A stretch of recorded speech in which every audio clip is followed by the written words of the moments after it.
All right, welcome everyone, back to a brand new episode of Chewing in the Mic, the exciting Go Fuck Yourself podcast where we just chew in the mic for 5 hours. What are you talking about? Ben brought these really good cookies. You got these? I got it. Yeah. Oh, I mean, he brought them. He didn't buy them. He's definitely on those stores that you get at the Wana Lupana. Exactly. Huh? Exactly. I'll go too. What do you say? What? You said you love them. Oh, yeah, they're good. They're great cookies. Ooh. Danny likes wafers. Okay, I'm not doing that again. I'm sorry, guys. Anyway, welcome back to a brand new episode of Busted Musket Productions and Amazing, the only podcast that is still producing episodes, even if people aren't hearing them. Why are they deaf? I don't know. Well, ain't that some shit? Like, yo, that should be a market we get into, though, where we do the audio podcast, but, like, people go on YouTube and they can just, like, watch a lady or a man, either or, just, like, sign languaging at them. I think that's an untapped market no one really cares about. We gotta get on that market. Seems a lot of work. Right? And that's why nobody does it. I would. You would? Yeah, I could probably do it. I am a pretty good person when it comes to learning languages. And sign language is just anything but. If anything, And you are physical, too, so you don't mind having to do this for, like, an hour and a half to 2.5 hours. Don't throw gang signs at me, sir. You might provoke a gang. Right? What the fuck did they say? Oh no! Frogtown! That is an actual neighborhood. Frogtown? Mm-hmm. An actual neighborhood that's very close to the Dodger Stadium. And it is my neighborhood's rival gang. And it was so ironic that my brothers, all of their friends lived in Frogtown, and my parents are too scared to take us over there. Oh, wow. God, Dude, Ben has like the lit shirts, man. And still, for some reason, I'm the biggest virgin here because I'm wearing a puppet shirt, and at least girls are more attracted to anime than puppets. I got people at work calling me senpai.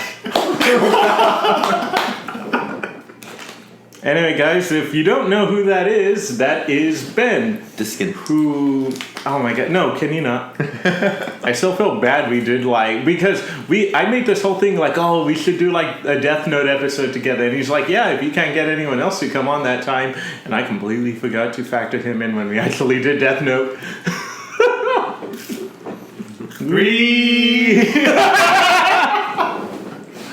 I was unexpected. I was gonna do it, and then I'm like, oh wait, I hear Ben. All right, here we go. But no, we're here with Ben, who has basically been with us since almost the beginning of the new Animazing. He wasn't here for the pilot episode, and I still feel bad for that to this day. Because no one told him anything. I didn't. We were doing the show like at 8 o'clock, and I'm like, Ben lives so far away. He probably doesn't want to do that. I would have totally done that. I'm so sorry, Ben. Hey, fuck you. But we brought you in with stuff, and we are still not, and I'm still not doing certain shows until I'm sure we can get you. If we weren't able to do this at all, we probably would have pushed this until you were open again. Please do. Alright, for payback, everyone's gonna be watching Eromanga Sensei! I don't have the hate he has for it. Not because I've seen it and I like it, but just because, I don't know, I've seen some really fucked up stuff. God damn it. Can't even rip it. What? It's plastic. You can't? No. Oh, wait. Oh. Oh, I see what he's trying to do. It's so emasculating. There we go. Anyway, we are here to basically... What? Can you not? Sorry, when I heard Eromanga Sensei, I just tried to end it right now. I'm gonna swallow this aluminum plastic and just have it clog up my air holes, so I will slowly be dying at the end of this podcast. So you want to clog your blood clot? Mm-hmm. Yep, and then it will just be the worst episode of Cells at Work ever. I still want to see a Cells at Work episode when there's like a murder, where you just see a knife like slice its way through the town and you just see all the people like slipping out and stuff. Jesus. That did happen in a hemorrhage. Oh, that is true. When they went into that one area, and it's just like a black, desolate wasteland. Remember, that happened at the hemorrhage episode. That guy could have died. Oh, yeah. They made a spin-off series where this time it's about the babies. The newborns. Oh, really? Yeah. I thought you were gonna talk about Black, which is Yeah, I thought you were talking that about hardcore Black. shit. yeah, Yeah. the hardcore Cells at Work shit. The one where it's all like the killer T cells really are the enemy in this one because they're like, oh, we're so fucked up that we can't identify the bad cells from the good ones. Let's just kill all of them. Anyway, we are not talking about Cells at Work. That episode happened quite a while ago. But we are talking about the most hypest or maybe overhyped anime of this year. Slayers at Work. Yeah! Fuck you, Ben, for skipping the opening on when we were at San Jose that one time. I actually still skipped it regardless. How can you skip a Lisa opening, you monster? There's some Lisa songs I like. This does not catch my attention that well. Easy, Danny. Like this. Skips the video. Hey! Gets right into the review. Maybe just King Crimson this. But, Oh wow. is that a JoJo reference? Don't worry about it. It just works. Fuck you, Zenitsu. I still don't like Zenitsu, even in the manga. I mean, still the same in the manga. Husbando. But you know what happens. I said, we need to talk about that. I know it's not fair to Lewis, but we need to talk about that. I have a very big issue. Don't worry. Talk about it, guys. I'm not afraid of spoilers. Oh fuck. It's Meister Makaru Jackson. AKA Kibitsuji. None of these characters are. It's not until I read the manga that I realized none of these characters are actually in the show. These are the upper moons. Yeah, they are. They're not the. I thought they were the lower moons. I was even looking around and I mistook this one as Rui, but really I think that's the. Wait, am I a lower moon? Does that mean I'm a lower moon? What? Oh, Rui? Oh yeah, that's true. Oh. We are here with the spider. We are here with the spider clone. Yeah, made Rui. Yeah, no, this is like the original flame user. One of the original flame users. Oh, you mean the sun user? Yeah, the sun users. There we go. And then this one is my favorite demon, Doma. Wait, but in that case, he's the moon user. I know. Never explained that. Like he even had the birthmark and everything, and then he was using a different style. This is awesome. I can't wait for this one to get animated. But again, we'll talk about that in a bit. It's the geisha worker. Oh! Yeah. That one had the biggest mindfuck. We'll get to it in a bit. Retired that one Hashira. Yay. No. Oh, well, at least he didn't die. I'm like, wait, is this going to be a common thing? Is it going to be like they follow them on a new adventure and then they just die? At least that arc, no one died. Yeah. And then the one after that. No, man. When you say geishas, it reminds you of that one chick from Zombieland Saga. By the way, I can't wait till their song gets released. It's so good. This fight was also pretty hype. Yeah. Did you notice what they did in this? They blacked out their face until they're revealed. Yeah. Did you notice that, Lewis? You told us this before. Did I? Yes. I was aware I of told it. you. You told me as well. Oh. Yeah, like the moment they introduced the butterfly Hashira, her face got revealed. I didn't notice until like the second time they did it. So like when she was revealed, they did it.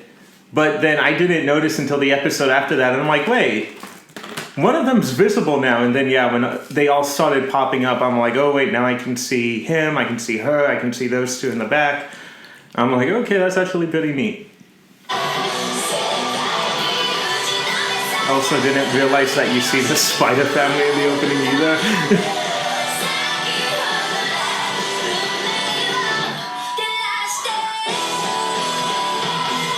You're affordable. I have no idea where they get their funds for their anime, but holy shit. I'm telling you, man, they're probably owned by Yakuza or something. I would not doubt it. But like, And freaking Shaft is the mob boss. yeah. Not Shaft, man. It's all about Studio Dean. Main Shaft boss. Yeah. No, Studio Dean is the money embezzler. It's embezzling money that it should be giving to its animation, but then like just spending it on stupid shit. And they're the ones that get the legs broken. 7 Deadly Sins. No, I'm just reading the manga now. I'm like, fuck that. You check out the Studio Dean stats. They're covered in nothing but anime merch. You're like, yeah, this is supposed to be for the budget for 7 Deadly Sins, but the Figma just got released, so... And it looks... You know what would be funny if it's like, sorry guys, the Demon Slayer movie bombed in the box office. We're gonna give it to Studio Dean now. Because like, moving it... Okay, I don't want to be mean. No disrespect to A1, because 7 Deadly Sins with A1 was great. But like... A1 isn't super top tier. There's still some moments where you can tell the animation was kind of faulty, but at least it wasn't bad. But when it went down to Studio Dean, it's like, wow, they're reusing character models but coloring them differently. There's missing frames. There's like missing animation reels and stuff like that. Oh, and office call. Ooh, and like it would just be hilarious if like, yeah, Demon Slayer moves from Ufotable and then immediately goes to Studio Dean, and it's just like, holy shit, this is like looking at the bargain bin. This is like going to Mexican markets and looking at star battles. Oh no. So, Demon Slayer is a 2019 anime that premiered on the beginning of April, being one of the bigger hyper shows to pop up that season. Y'all only got hyped for that one episode. No, I've never seen that before either. Because like, if there's one thing I'll say now, I was enjoying the show, but I wasn't like in love with it. Mm-hmm. And then as soon as they go into the Spider Force arc and that one episode shows up, 19. Then that's when like not just the anime but like the story from that just goes from like generic battle of the week into just flat out more story, more character driven, with still some pretty intense battles. Damn, I thought for a second you were going to say the Battle of the Weebs. The Battle of the Weebs. Because I honestly heard that when you said week first. I was like, wait, what? Battle of the Weebs. I know, I get you, because I said Battle of the Week and all that. But yeah, so basically the show centers on a young man. He's 19 or 16? They're pretty old characters, right? I believe so. I believe he was 16. Yeah, okay. So he's 16 and what? That makes possibly... Fuck, how did I forget her name already? Nezuko. How did I miss... That might be the fact that Nezuko's what, like 15 then? Probably younger. She is the second oldest, I believe. Yeah. I still was like... I still completely thought that she was also a mother already too. Oh my god! When she is first introduced, she's holding a baby. I didn't think that at all. I always thought, yeah, she was. Remember the youngest brother that got born recently? Yeah, she had in the opening scene. She has a baby on her back. She was taking care of like again. It's her younger brother. Oh, okay. But it's like, oh shit, is that the mom? I'm guessing. I'm like, you wait, that's his sister. Assume she's the mom, but no. I assumed she was. No, I knew she was the sister because of the promotion. Yeah. And what other things they're wearing? They're not calling them. No, the happy coats. Yeah, the coats they're wearing. Like I'm like, okay, that's the one that gets possessed. So man, that's even fucked up because she's like a young mom and the baby ain't in any of the promotional art. And no, it's the mom was just very busy. Mm-hmm. Because I guess I have more ways than one. Yeah, because I guess when you can tell your husband's about to die any day now, might as well get to work. Dude, that was some amazing breathing techniques to keep up, so... Right? That's like the first thing. That's like the first thing you think about. Because when they show the dad, and note, this is one of the animes where the dad just looks like an older version of the main character. I couldn't get over that. The dad looked very sickly, and it is due to the fact that he was doing a very complicated breathing technique without learning total concentration, and it was just running him ragged to the point where like he would die. So yeah, when you use that technique and you're sickly, but your wife still wants to do the then that's very helpful. But then you're gonna feel like shit afterwards. Still reminds you of the meme, man, where they showed young Tanjiro. He's talking to his mom. He's like, "Hey, mom, it's like if Dad's body's so frail, how come he had so many kids?" And you just hear stare at him. He's like, "Ara." I'm gonna back this up a bit. I'm sorry to people's eardrums. But it's one of those shows where like you open it up and you realize half of... I just realized that first episode was a try for Japan to repopulate.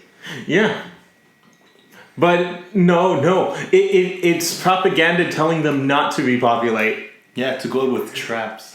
No, because Musen represented the Japanese government telling people if you repopulate or go over the limit, then we're going to freaking take your entire family away. God, it's China all over again. I know, right? The one child rule, except they fucked up and they left one alive by accident. But yeah, it's one of those cases where the episode opens up and you realize none of you are gonna fucking make it. None of you. This isn't going to be a he goes off on his own type of thing. No, this is you're dead, you're dead, you're dead. And fuck, there's some young kids in here, so this writer doesn't give a fuck. Because they go from, again, an infant to 2-year-olds to 5-year-olds to a possible 10-year-old. They go through the whole spectrum of growing up. Yeah. And then... What was it that he left them again for? He tried to sell some stuff, I believe. Yeah, he was trying to sell them. He was trying to sell the wood that he had so he can get more charcoal. Yeah, there we go. Yeah, he was selling charcoal. There we go. And on his way, he was getting dark, and one of the villagers that's like outside told him to like come inside and like take a rest for the night. Yeah, like he's they're separated from like a mountain trail, and there's just a man in the middle of the trail who's like between the mountain and the city below, and he's like, "Hey, it's getting late. There's fucking demons here. You better like come stay over at my house. You never know what's out there." And by this point, demons are a myth, and you'd think with like how much destruction they cause, you'd think the entire like government would know about it. But there's that whole thing too that I didn't notice until I saw the dub. Demon Slayers aren't recognized by the government. Mm-hmm. Yeah, you could think of them more like vigilantes. Yeah. A cult. Yeah, but at least this one does something good. Instead of like, hey, we believe in demons and we worship them, this one's like, we believe in demons and we're gonna kill all of them. Demon blood for the new demon god. Oh no. Or money for Xenu. Oh god. Since it looks like the manga's about to like reach its final since it looks like the manga's on its final battle. It looks like it, but who knows, honestly. I have theories. We'll get to those later on, but I have theories what's probably gonna happen from here on out. Yeah, because like you can't just kill the boss right after Nezuko, so that incident happening with Nezuko. Well, isn't she... We'll get to it in a bit. Beautiful. But she's going through something right now. Yeah, so that's like you can't just end it like right off there. Yeah. And he hasn't made any announcements that he's ending it, so yeah. Sudden drop. I was like, yeah, like I'm not gonna finish this story. No, like, hey, I'm ending it now. Wait, aren't you guys supposed to tell us like a few chapters before you do it? It's like, no, I'm just doing it. But no, this thing's apparently killing it in Jump right now, according to some people. Dude, watch this turn into Phoenix, right? Tanjiro faces litigations for killing supposed demons. But all the government found were just the dismembered bodies of regular people. Oh god, right? Tanjiro was just a crazy person and like the demon slayers weren't even real. And this whole time Nezuko was not a demon, she's just been bald and gagged the whole time. Oh my god. Can we not... How did she fit in the box and you just see like her bones all broken from being forcefully shoved in there? There's hardcore Nezuko fans who are hating us right now. No, man. There are hardcore Nezuko fans who are loving us. It just adds a whole level of smut for them. Oh god, no. Nezuko really does touch on all those. But anyway. Oh god. Old man says, hey, fucker, come into my house and... come into my house. I'm gonna bring you candy. Come in here for a second. Yeah, come in and boy, there's demons in here. I feel like the danger's more in the house. I say get in here. There are demons, they're just not let loose in the world yet. Yeah, but it is flat out believed that his wife was killed by a demon, and they're like, oh, he lost his wife a few years ago, and he's lonely and making up stories. So I'll bring my I'll bring my kid siblings over to kind of, bring him up. But I do remember my grandmother years ago telling me that demons were real.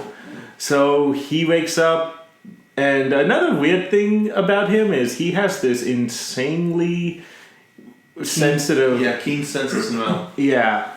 And it comes with growing up in the countryside. Yeah, and it's very specific because he can tell... Oh, a cat knocked over this vase. Oh, this is the scent of death. Oh, this is the scent of kindness. What the fuck? It's like, yeah, smells like a cat threw that vase somewhere around here. Yeah. Stupid cat. Yeah, smells like Danny's pissed off right now. Smells like Danny's grumpy. Yeah, Danny's mad. And Danny smells like... He doesn't smell like... No, I got that wrong. Danny doesn't smell like he's pissed off. He just smells like piss. Hey! There's no bathroom here, okay? But he shows up to his house. What? No, like, put that away. It's you. Oh, it's like you'll get a bathroom. You'll get a bathroom when you finish the episodes.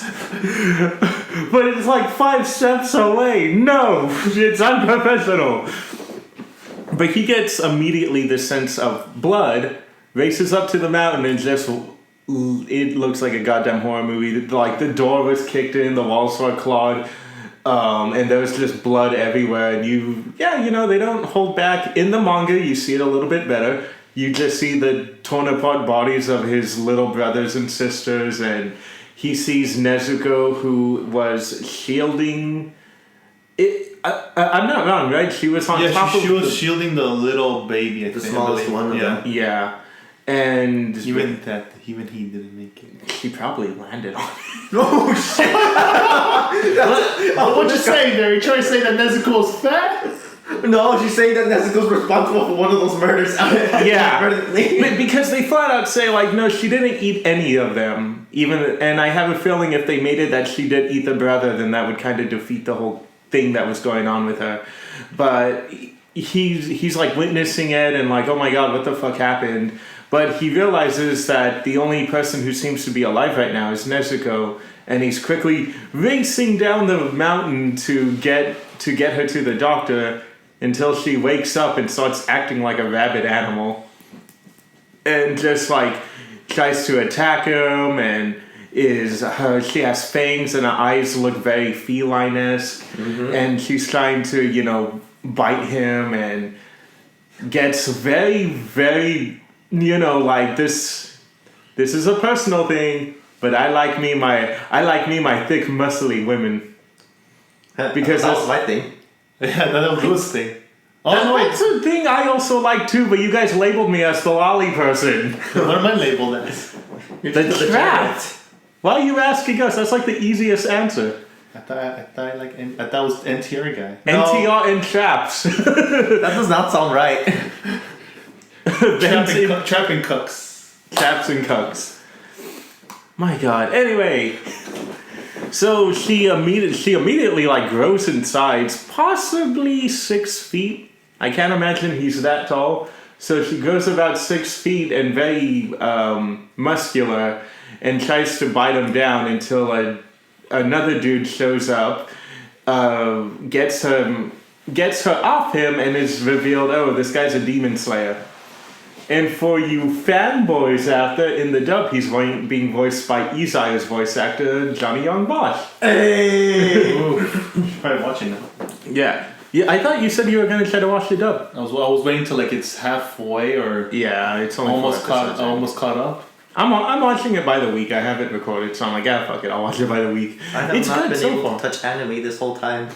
I barely have. The last thing I watched was My love story. I've just been reading manga mostly. Same. Yeah. But I haven't yet to watch this show. yeah, I still want to watch Orisuki. I think that's the anime. Oh, that looks so funny. Yeah. Oh, yeah. The romantic comedy one? What? You should watch Cautious Hero. That was really funny. No, what's It's Konosuba, but they take it seriously. Oh, I know that one. There's also the one where the pro wrestler gets sent to another world. My friend was just telling me about like the opening scene for that, and I'm like, I have to fucking watch this. I want to see a princess get suplexed. But yeah, it's revealed that there were basically homeboy Demon Slayer tries to kill Nezuko, and the guy's like, no, you can't. That's my sister. She hasn't killed anyone yet, and it's like, you know, it doesn't look too good for a guy who just saved you from getting torn apart by her. Dude, what was probably going on in his mind when he said that, he's probably like, yeah, quote, emphasis on the yet. Yeah, exactly. It's like, she hasn't killed anyone yet. And he's like, yeah, yet. You never know what's gonna happen. Yeah. So of course he gets some damage in on her, and Tanjiro tries to get him off. And one of the really cool things that happens is Tanjiro starts begging, and immediately the Demon Slayer is like, Don't you ever turn your back on an enemy and beg like that? How do you expect to ever protect anyone if you're going to do that? If you really want to protect your sister, then how are you going to, you know, do that if your first instinct is to start groveling on the floor like that? Yeah, you can't do that if you meet up with an actual demon. Yeah, can you imagine if he did that in front of the wind pillar? Dude, she would have been dead. No, for me, when they talk about that, it reminds me why sloths are even still alive, if anything. Because I remember in the nature documentary they mentioned the sloth's only survival strategy is to be so pathetic that animals kind of just pity it and just leave it alone. Damn, I like to be pitied then. It's like getting chased by a predator, and it's just like, I feel so sad. I feel like so what you're saying is depression scares the enemy away. Yes. A bully's about to beat you up. I slipped my wrist today, and my parents got a divorce. Fuck, man. You know what? He already bullied himself. Let's get out of here. Yeah. I'm just gonna leave you like that because there is nothing I can do that life isn't already doing to you. Life is your bully. Yeah, but then you have this part where, because the whole time Tanjiro had a hatchet. So what he does is he throws the hat. He's like charging at this Demon Slayer with the hatchet, and the Demon Slayer, of course, knocks him out and is like witnessing him on the floor. And when he's like, "Wow," he's like, "Wow, that didn't even do anything." Wait, what's the hatchet? And then you see the hatchet just like slam on the tree on the side of the head, like literally missing him by inches. And it's like, oh, I see what he did. He threw the hatchet, then he put his hands to his back to make it look like he was attacking me with something, and then hoping that the hatchet would hit me. So with that, he realized he does have what it takes to protect him, to protect his sister. So when he wakes up with a message just saying, go to this guy, he'll train you. And Nezuko has like a bamboo muzzle on her face. Wait, isn't it that the Nezuko protected him? Yeah. There we go. That was the thing. Thank you. Right when he's about to, something happens, so Nezuko breaks off and like shields him like an overprotective mother over cubs, and he realizes like she hasn't eaten anyone yet, and like newborn demon hunger is the worst feeling in the world. So the fact that she's going against her own animal instincts to protect him means there's something here. So, yeah, thank you for pointing that out, because that's a very, very important thing in here that I missed. That's what changed his mind. Mm-hmm. So, yeah, he wakes up and she's muzzled, and they go on to this other guy. But that isn't until they decide to, like, stop at a temple for, like, shelter for the night.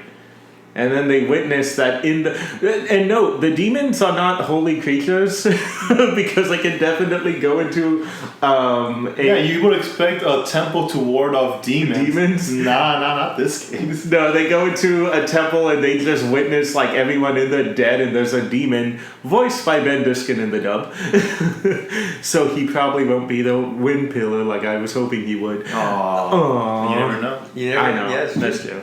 If you look at his filmography, even he didn't notice this. He plays multiple characters in shows. He was two characters in Kill la Kill. Oh, who was he? The boxing guy and... Fuck. Who else was he? He was another... Oh, the boxing guy and the dude who fights with money. Oh! How did you forget him? I know, right? That's why I feel bad. I'm like, he's one of the best characters in here. And then in Tiger and Bunny, he played the guy who can teleport who got sent to jail by the other hero. Oh, yeah. And then he played this really a stand-in hero they had who was like going into the female superheroes' rooms and like stealing their stuff. And his ability was he can turn invisible if he holds his breath. Gee, wonder what he can do with that power. Exactly what he was... Have you seen that anime? No. Yeah, he was going into females' dressing rooms and stealing their stuff. I would expect him stealing panties. Is that one of them? I don't think he stole panties. I think he stole the towel. Yeah. Why would you steal a towel? Because he's a creep. I don't know, maybe... I'm pretty sure a better creep would just take the panties. A better creep? I feel like... You sound like you've done this before. I was just about to say that. We missed having a professional creep here. What? You're like, where? But anyway, take it from here, one of you. So pretty much one of the things, pretty much like you mentioned, what the show pretty much does with the demons, if anything, it shows you that they're not really things that, like they're supernatural or anything, or something that comes out of like, horror or anything. No, like various like monsters, like vampires, demons, ghosts, they tend to be different based on any series, so... Of course, in this scenario, you have the demons that can't be affected by anything like holy, or like spiritual or angelic or anything. They go up against the counter wheel. The only thing that does seem to... Like, you can hurt them with traditional weapons, but it won't do anything. No. But, so the only two things in the world that hits them is a certain metal called Nichirin, the Nichirin blades. How do you remember that? Yeah. Oh, the dub. I saw the dub, and during the final selection, they talk about the Nichirin blades. And, the Nichirin blades, or I think you just cut their head off? With the Nichirin blades. It can only be with that metal... Because remember, they cut that one demon's head off with the hatchet. Oh, but still moves. Yeah, you're right. And wait, it's either that or that one scented flower. It sounds like a movie title. Oh, Wisteria. Yeah, Wisteria. There you go. Yeah. That does sound like a movie title. No, because there's a movie called Suspiria. Oh. So that's how I remember it. But yeah, the Wisteria flower. Yeah, so Wisteria flowers and sunlight. Yep. Okay, so it's 3 then. 3, yeah, I completely forgot. Because, again, it's funny because I caught up to the manga and they do kill a demon that way with the wisteria flower. Force feed it. Yeah. They did. So you got to that, huh? He saw like a post, most likely. No, I just inductive reasoning. Oh no, dude, there's, I'm not saying who, but there is a character that feeds themselves to a demon, and they ingested and covered themselves in large amounts of wisteria. So like after like maybe an hour of fighting the demon, it just starts horrifically melting. Oh shit. That was my favorite demon too. But he was a piece of shit, so it's fine. Jesus Christ. Yeah, no, dude. This show is fucking nuts. the manga gets crazier. But so yeah, there's nothing despite those 3 things that can hurt a demon. And another thing too is if you destroy the head enough. That was one thing, because what ends up happening is they get into a fight with the demon in the temple. And oh yeah, they have it pinned into a tree after Nezuko destroyed its body. And I think it was Sododaki or something. Whatever Ododaki, I think it was. Ododaki? Okay, I'll take your word for it. The guy who's supposed to be training them shows up and Ododaki. oh, okay. Oroku Daki. All right, Rokudaki. So he shows up with a rock and he says, that won't do. You gotta bash the brains until there's nothing left. So technically there's 4 ways. Mm-hmm. Now that I remember, because that's how the rock pillar killed his family. Holy shit! Oh no, there was a dude who had to kill his family because they got turned into demons. It was like a freaking zombie free-for-all there. Oh, how tragic. Right. He's my favorite. The strongest too. Yeah. But he can't do it because the one thing that he understands is these things used to be human, and yeah, they have their own animal instincts, and some of them are really nasty, but they're still people. They feel fear, and he just couldn't bring himself to kill something that used to be human. Lucky for him, right when it looked like the demon was about to get out, the sunlight hits it. Holy shit! Yeah. Yeah, and it was fast. There was no painful. Ah, God! It was just like, oh shit. and wait, did they give that demon a backstory or no? No. Literally, the name is the temple demon. No, cause as you watch the show, like each demon that Tanjiro encounters, that demon tends to have a backstory. Oh no, that was the only one that didn't have a backstory. I feel like he had a backstory. He didn't. No, literally look at that scene again, and it is just, oh shit, there's a demon in the temple! Fight, and then boom, he's dead. You might be thinking of the hand demon. Yeah, that's probably it then. Yeah, the one demon that one was... It's funny because no matter how but fucking... he was just hungry. What's the problem there? He wasn't that... We'll get to it in a bit. The thing is, no matter all of the demons they have in this show, none of them has still yet to disturb me as much as that one has. And they've gotten into some pretty nasty fuckers by this point in the manga. Oh shit. Yeah, no, there's a demon that's literally a fish in a pot. What the fuck? Yeah. I think that's true. Fuck. I forgot about that. And then there's another one who looks very grotesque, and and again, we'll get to it. Note, people, one of the ways we talked about killing a demon is to cut the head off or destroy the head. Yeah, that rule kind of goes fast and loose after a while. But yeah. Yeah, huh? Yeah. And there's no when you're against one of those specific demons. Oh yeah, some of them are like, yeah, that's not gonna work. And then you get some that are like, if my master can do this, then I think I can do it too. So Orokudaki's like, all right, I'm gonna train you, but what I want you to do now is, I have your sister at our house, and now I need you to make your way back to the mountain before sunup. And he's like, oh, okay, that's easy. I got the scent. I can make my way back. And then he realizes that the guy had basically walked him past all these deadly traps. So he's like dodging punji sticks, bamboos that are tied to the ground that are popping up and like whipping him. And note, if you've ever been hit by a bamboo stick, those fuckers hurt. Yeah, they do hurt. They really hurt. They hurt so much. How do you think Vietnam won that war? Exactly, right?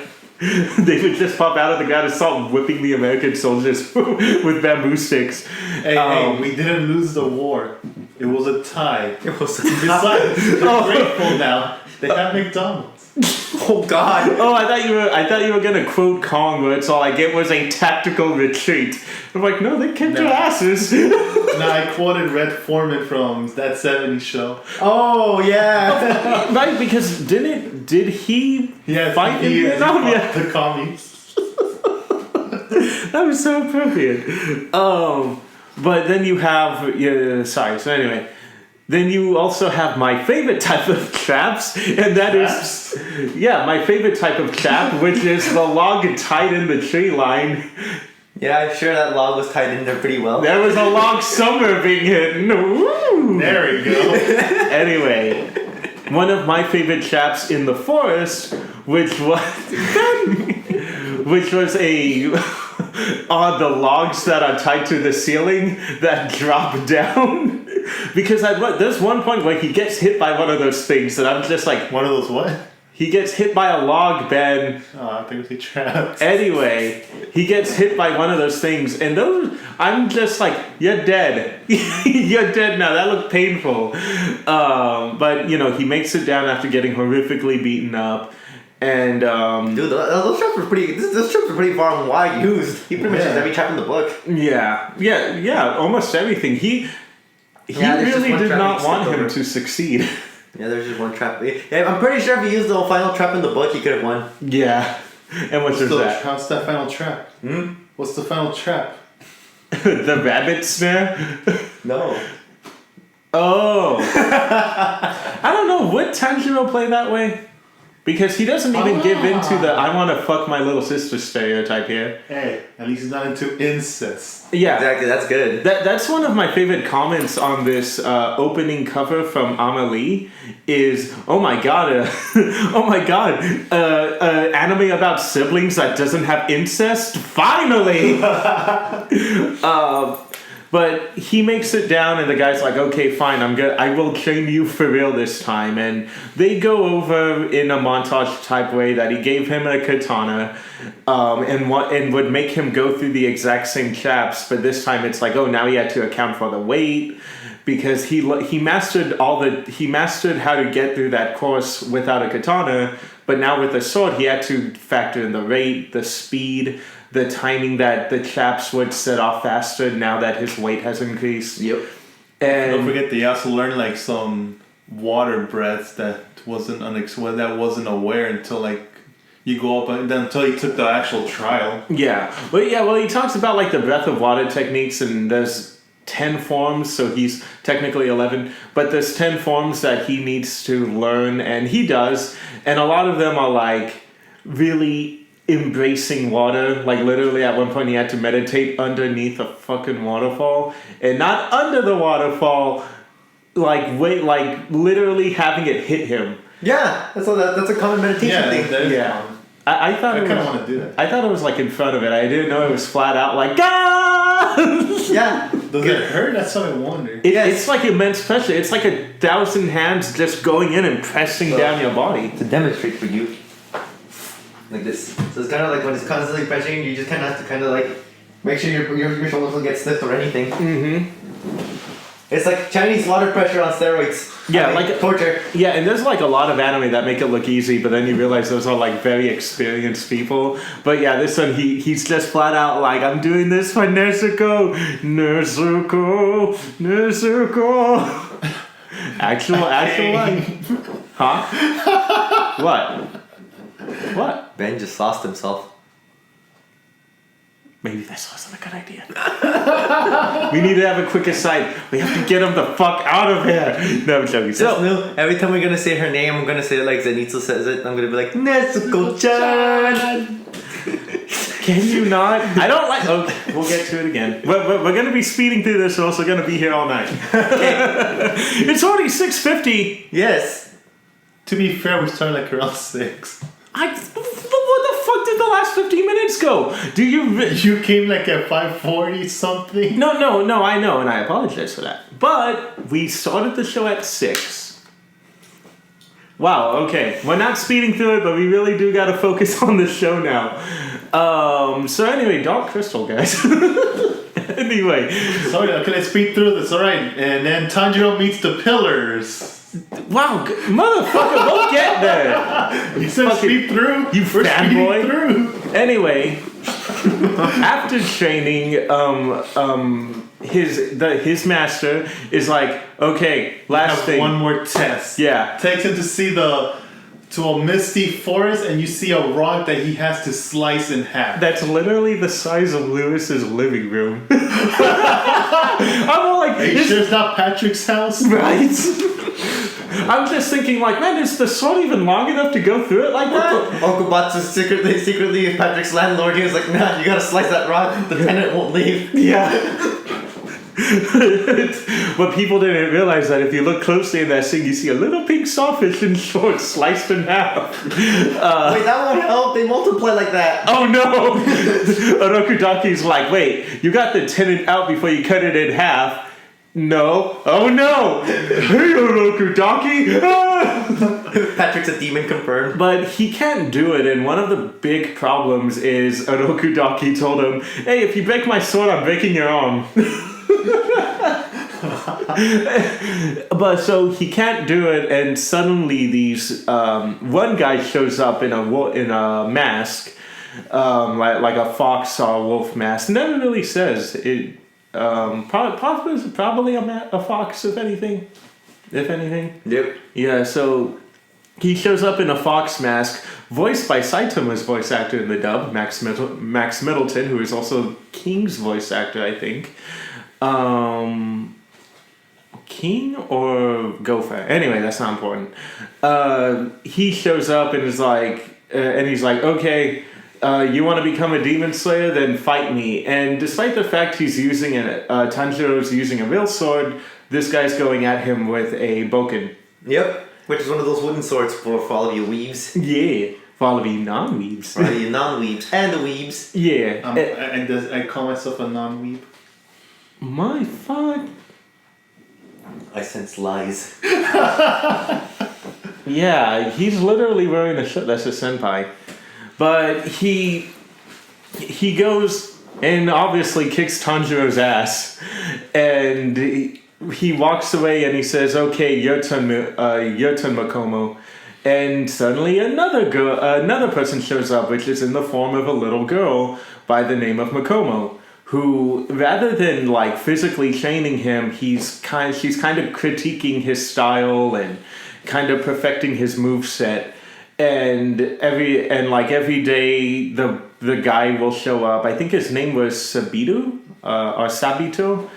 And he shows up again to fight to see how well he's getting. Pretty much checking up on Tanjiro's progress. Yeah, by, like he does the physical training and she does like the critique, like, okay, this is why you lost. And by the final day where... I think this was like a year training. I think he took... was it monthly? So basically, for 6 months, Orokudaki was training him. Yeah. And this whole time, mind you, Nezuko had already been asleep for a year and a half. So like a year and the 6 months he was being trained. Technically it was a year and 6 months. And then that's when Orokudaki threw him in the rock course. And it was 6 months. It was another 6 months he was being trained by the siblings. Or not the siblings, but the two kids. Mm-hmm. So, sorry, if anything's wrong, just let me know, people. I could be wrong. But he saw right when they he realizes, due to what the little girl said, is train until you die. Which just basically means work your body to the point where you feel like your legs are going to explode. And he does. And of course, you can see the passage of time because he has very long hair in this scene. But on the final day of his training, Sabito comes back and he has a katana, like a real katana. So when Tanjiro goes in for the kill, he cuts off Sabito's mask, reveals a kid with a horrifically scarred face, smiling at him. And as soon as he suddenly disappears, Makomo disappears, and he realizes he didn't cut the kid, he cut the rock in half. Which is if I'm right, he's one of the first people to actually do that. Yes. Because... No, I mean, the only reason that that test he made, Urokodaki made Tanjiro do that test was because he doesn't... There's certain incidents that happen to his students that he hopes that he doesn't pass this one. Yeah, so the rock thing was like a bullshit task. Yes, right? it was. Yeah. Because what ends up happening is there's this thing going on called final selection, which is these are the people from other dojos. They get sent to this demon-infested forest where they have to survive for a week. And the survivors will be able to become full-fledged demon slayers. But from that point on, it's literally throwing lambs to the wolves. Mm-hmm. After all, people, this is pretty much a tried and true technique. If you want a shogun protagonist to emerge, you gotta put him through hell and back. Yeah. Hey, and at least it wasn't a tournament arc. Yeah. Good. I'm getting another tournament arc. Is it? Do you think it's a tournament arc? I wouldn't say so. It's not a full-fledged tournament arc. It's an unofficial one. It's just a It's just survive for 7 days. It's a Hunger Games. Yeah. It's basically like Hunger that. Games, except like the kids aren't fighting each other. But Technically, you have the option to kill them, don't you? Yes. I mean, if you want to be a dick, but yeah, I'm pretty like the best way to cookie, sir. the best way you can actually kill someone is if you do what this one kid did to Tanjiro. But Tanjiro had just killed 2 demons, and then he sees this other kid being chased by this massive freaky demon that is like, mind you, I didn't notice this the first time. He has 4 fucking legs too. He has 4 fat, chubby legs. How did that get you? But his multiple arms does it. No. I was in the car. We were on our way to San Jose when I saw that, and I told you that the freaking arms were creepy as shit. But after watching that episode yesterday and realizing that not only did he have freaking arms that were practically his body, but he also had 4 fucking fat, chubby legs that made him like this weird spider thing. Yeah, that's even more creepier.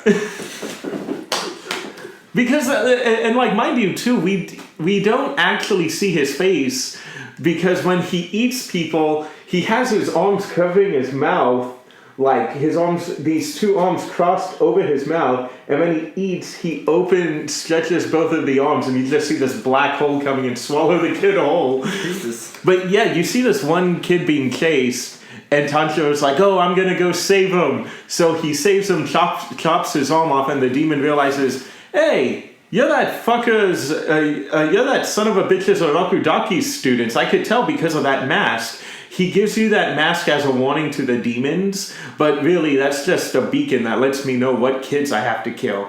And by this point, I've killed 13 kids.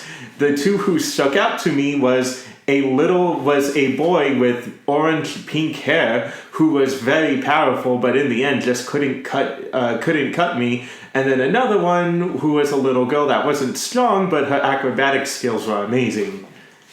And yeah, basically Tanjiro got trained by 2 ghosts of dead kids. And that whole time this fight's going on, like the 2 siblings, all the 2 kids are giving commentary, hoping that he will be the first one to actually cut the demon, because he was the only one. He was actually able to cut the rock in that bullshit test. Yes. Pretty much think of those 2 that were commenting, like, if Tanjiro can't kill that demon, then they're not. Those 2 and the other students can't be able to pass on. Yeah. And by this point, it's basically safe to say no one will ever kill that thing, because, including the kids, he killed 50 people, which is why he's so amorphous and mutated. Because the more people demons eat, the more powerful they get. And it's one of the ways pretty much demons are able to level up. Yeah, and that or drink a specific demon's blood. Really? Oh yeah. But basically,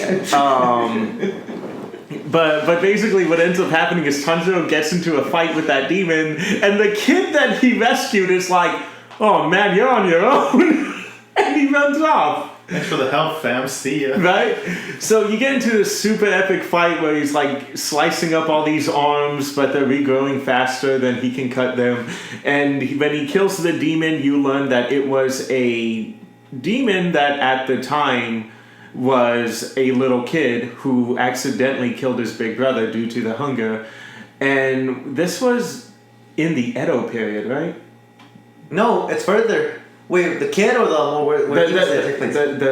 the kid, like when he got turned into a demon, was that the Edo period? Yes, because it was almost medieval Japan, pretty much. Yeah, because he even asked Tanjiro, like, what period are we in? Are we still in the Edo? And he's like, Edo, no, we're in this period. And he's like, in the Heian period, the Heian period. Yeah, ooh, cool.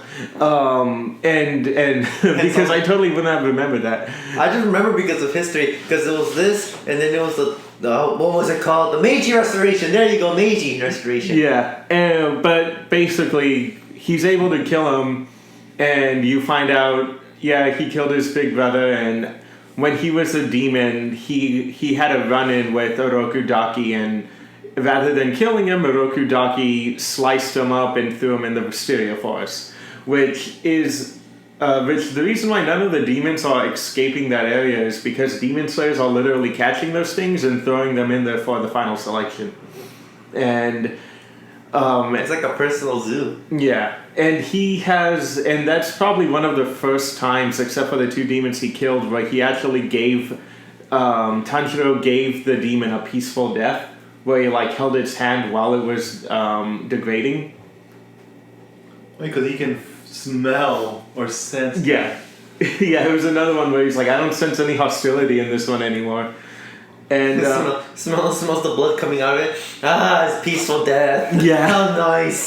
Smells like those 2 people. Oh wait, no, the kids didn't have a smell. Yeah. But yeah, basically the 2 kids are happy that the demon's dead, and you do see like all of the kids that were dead. Because in that forest, all of them were there. It's just that those 2 chained them because they were like the best ones out of all of them. And again, it's one of the very first hints in the show that you realize, oh, you're gonna get some really beautiful moments in here. Mm-hmm. But he makes it to the ending ceremony, and over 20 people applied, 4 survived. Well, 5, but we'll get to that in a bit. Yeah. That really bothers me. 5? Inosuke. He was in that final selection, but he was so impatient that he just picked his rock and left. Yep. You don't remember that? Yeah. Zenitsu called him, oh my god, you are the other winner. You are the impatient demon slayer. I don't remember that. Yeah. Even Tanjiro, I mean, I assume like Tanjiro would remember him, no? He didn't remember him at all. He wasn't because he wasn't in the ending ceremony. He wasn't. According to Zenitsu, he made it to the ending ceremony, didn't want to wait for the other guys to show up. He got his rock and he left. He said he was so impatient that he just ran, picked the rock, and then ran down the mountain laughing. Yep. Yeah, and again, it's retconning. I want to introduce this character, but I want him to also be a newbie like the other guy, so I'll just make up this thing where he was there, but you just didn't see him. Which is a classic retcon move. But, they go in, they pick the medals, and we are introduced to Genya, which, don't worry about him, you won't meet him until the 2nd season of the manga, and Kanao, which is a very quiet girl who has no lines. Yep. Until later. Everyone claims she's waifu. Oh no, they ship her with Tanjiro. Which I totally am in that ship, but I don't have a waifu in this show. I have Husbando, definitely. I don't know who Ben's favorite was. Everyone's favorite. Literally, when that character came out, every fucking cosplayer's like, okay, I'm making the wig now, guys. But anyway, so he gets his sword, and can you guys take over the whole rule with the sword? I still don't understand it. Which one? The whole color changing katanas. Oh, that's too much. I don't remember that. Right? Okay, so basically, the Nichiren blades, when created into a sword, they change color based on the wielder. And according to the people, they hold certain abilities. But the only one that goes unrecorded is black, because not a lot of people have ever gotten a black blade, except for Tanjiro. But the thing that I think about is the color blades never play into anything. Not really, no. Even in the manga, there isn't much reference to it. And I thought, because there's a Hashira, which we'll get to soon, who has a blade that is like a whip. Yep. And I thought, okay, maybe that's her color blade. And no, they say, oh, her blade was made by the leader of the village, and he makes some pretty amazing, like, weird blades. So, no, it wasn't the blade color. Again, it's no blade can be in many shapes. Yeah. Well, there's some of them that don't even have actual, like, katanas. Like, the sound pillar has these, I forget what the actual name for those weapons are. And then another guy just has like a giant mace with an axe on a chain. Yep. Which is awesome. But Ben would be the pillar of the lewd. He would fight demons with a giant dildo Nichiren. Yeah. He just knock him off. Well, at one point there's a guy who just uses a shotgun. Yes. Oh yeah. I'm like, oh, that's so badass. The next Van Helsing of Japan. Yeah, but skipping over, Tanjiro has a run-in with these 3 demons who have the ability to create puddles, and they have been eating girls in a village. And then after that, he's walking through town, which, mind you, and this leads to some really great comedy as the show goes on. But when the show opens up, you think they're still like in an old-timey Japan. But as soon as they go in, they walk into like a 1950s Japan. And it's like, what the fuck? What time period are we in? Is this Afro Samurai all over again? Yep. It's the Meiji Restoration, sir. But anyway, pick it up. This is when he meets you-know-who. Yep, and pretty much what Danny was saying as well. This just kind of a disclaimer. Just kind of so everybody knows where we're at. This period of time takes place after Tom Cruise was killed in the last Samurai Rebellion. I don't know if I'm gonna laugh. I've never seen that movie, but he's basically referencing The Last Samurai. Ben's like, I still don't get it! Anyway, keep going. Okay. Hey, we only have you for this day. We're gonna make you work, Ben. Not luckily, I think I have next week off as well. You better pick something good, Lewis. Why not Ben choose? Oh yeah, fuck it. Let's do it. What? No. But after we end. After This will be a discussion after the S. Look, I will fucking call out Friday sick if the guy decides to change my schedule. Because I worked, but I got out at 2:30. So this was a no problem for me. For today? Mm-hmm. And it's going to be like that next week, unless he changes it. But if he does that, I won't go to work. But anyway, Let's see what happened. Oh, okay. they're about to meet you-know-who. Yes, because I think Nezuko was... Danny's favorite character. Was he, Shit. No, like, she was on a bench, but she was sleeping. They were eating udon, Yeah. and he gets a smell of certain scent. Oh, there you go. Yeah, he gets a smell. Drops the udon. Okay, go, sorry. Yes, okay, remember that. Drops the udon, chases after that scent, goes into a crowded town that looks... Wait, let me set up the vibe. Keep talking. Chases after the scent into a crowded people in a like a 50s town. Finds the smell of finds the smell and finally sees the leader, the person that killed his family, as well as the one that started the whole demon thing, Muzan. Yeah. What was it again? Like Ushabaki, I don't know, it's something like, it's Musin something. But Thank you! How come you couldn't chime in before I tried to pronounce the name? I was trying to see if you were gonna get it right eventually, but no. But yeah, so Kibutsuji. Musin Kibutsuji. Kibutsuji. Alright, so Michael Jackson. So you find Michael Jackson. And that's when this show goes from Demon Slayer to the time Michael Jackson reincarnated as the Demon Lord. Here we go. But yeah, it's... There is no doubt that this was definitely Michael Jackson. He's wearing white pants, the white fedora. He's straight out Michael Jackson from Smooth Criminal. The only difference is he's wearing a black jacket. And he's Japanese. Yes, but in the manga, there's a specific flashback where he's in a full-on white tuxedo. Oh shit! Similar to the Smooth Criminal video, but the fedora's gone. And I have a feeling that he had a certain run-in with somebody who represented Michael Jackson, and they didn't like that. So I have a feeling getting around that is not making him look exactly like Michael Jackson, and even suddenly deciding that Musin has the ability to shapeshift. That's because for all we know, that wouldn't be how Muzan actually looks like. Exactly. That could have just been like Muzan could have literally just. Dude, what if like Muzan could predict the future and he'd be like, I know this.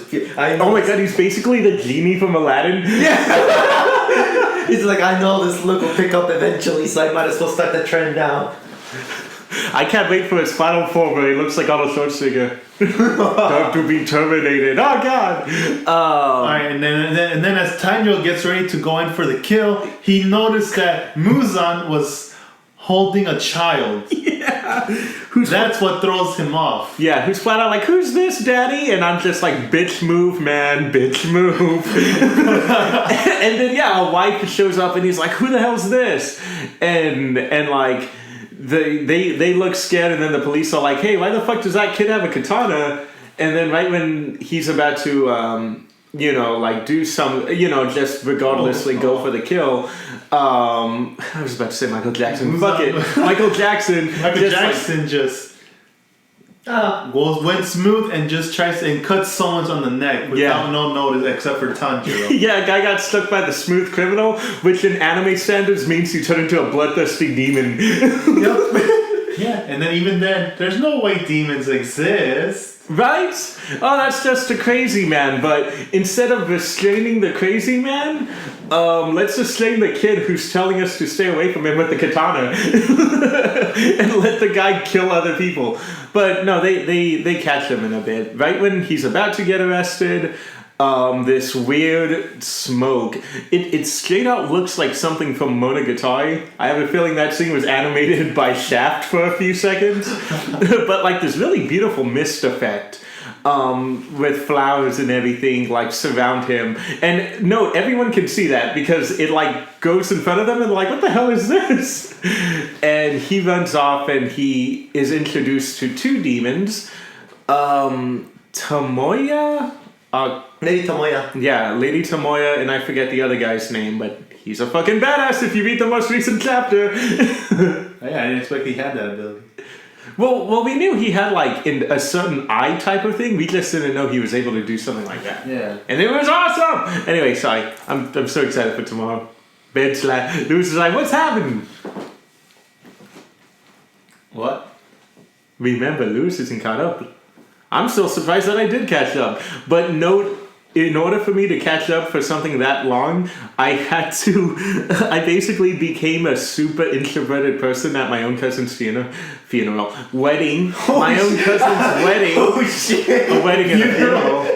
I mean, I would be introverted too if I was at a funeral. It was a wedding and a funeral. It was a very fucked up day for everyone, okay? No. So, at her wedding, I was just like, off in a corner somewhere, just going through the entirety of the manga. By that point, I was already at the Sword Village arc. That's how I caught up so fast. I blew through like 20 chapters on that one day alone. Oh shit. Oh god. Anyway, so why are you frustrating me? Cause you have to eat and forget. Yeah, he's trying to make us not talk. Yeah. But anyway, he ends up meeting these two demons and they're like, oh, I've been experimenting and trying to find ways to potentially also end the demon plague. But at the same time, I'm mainly just trying to take care of people who Muzan are turning into demons and trying to give them normal lives. Instead of eating them, I just give them a little bit of blood and that seems to tide them over.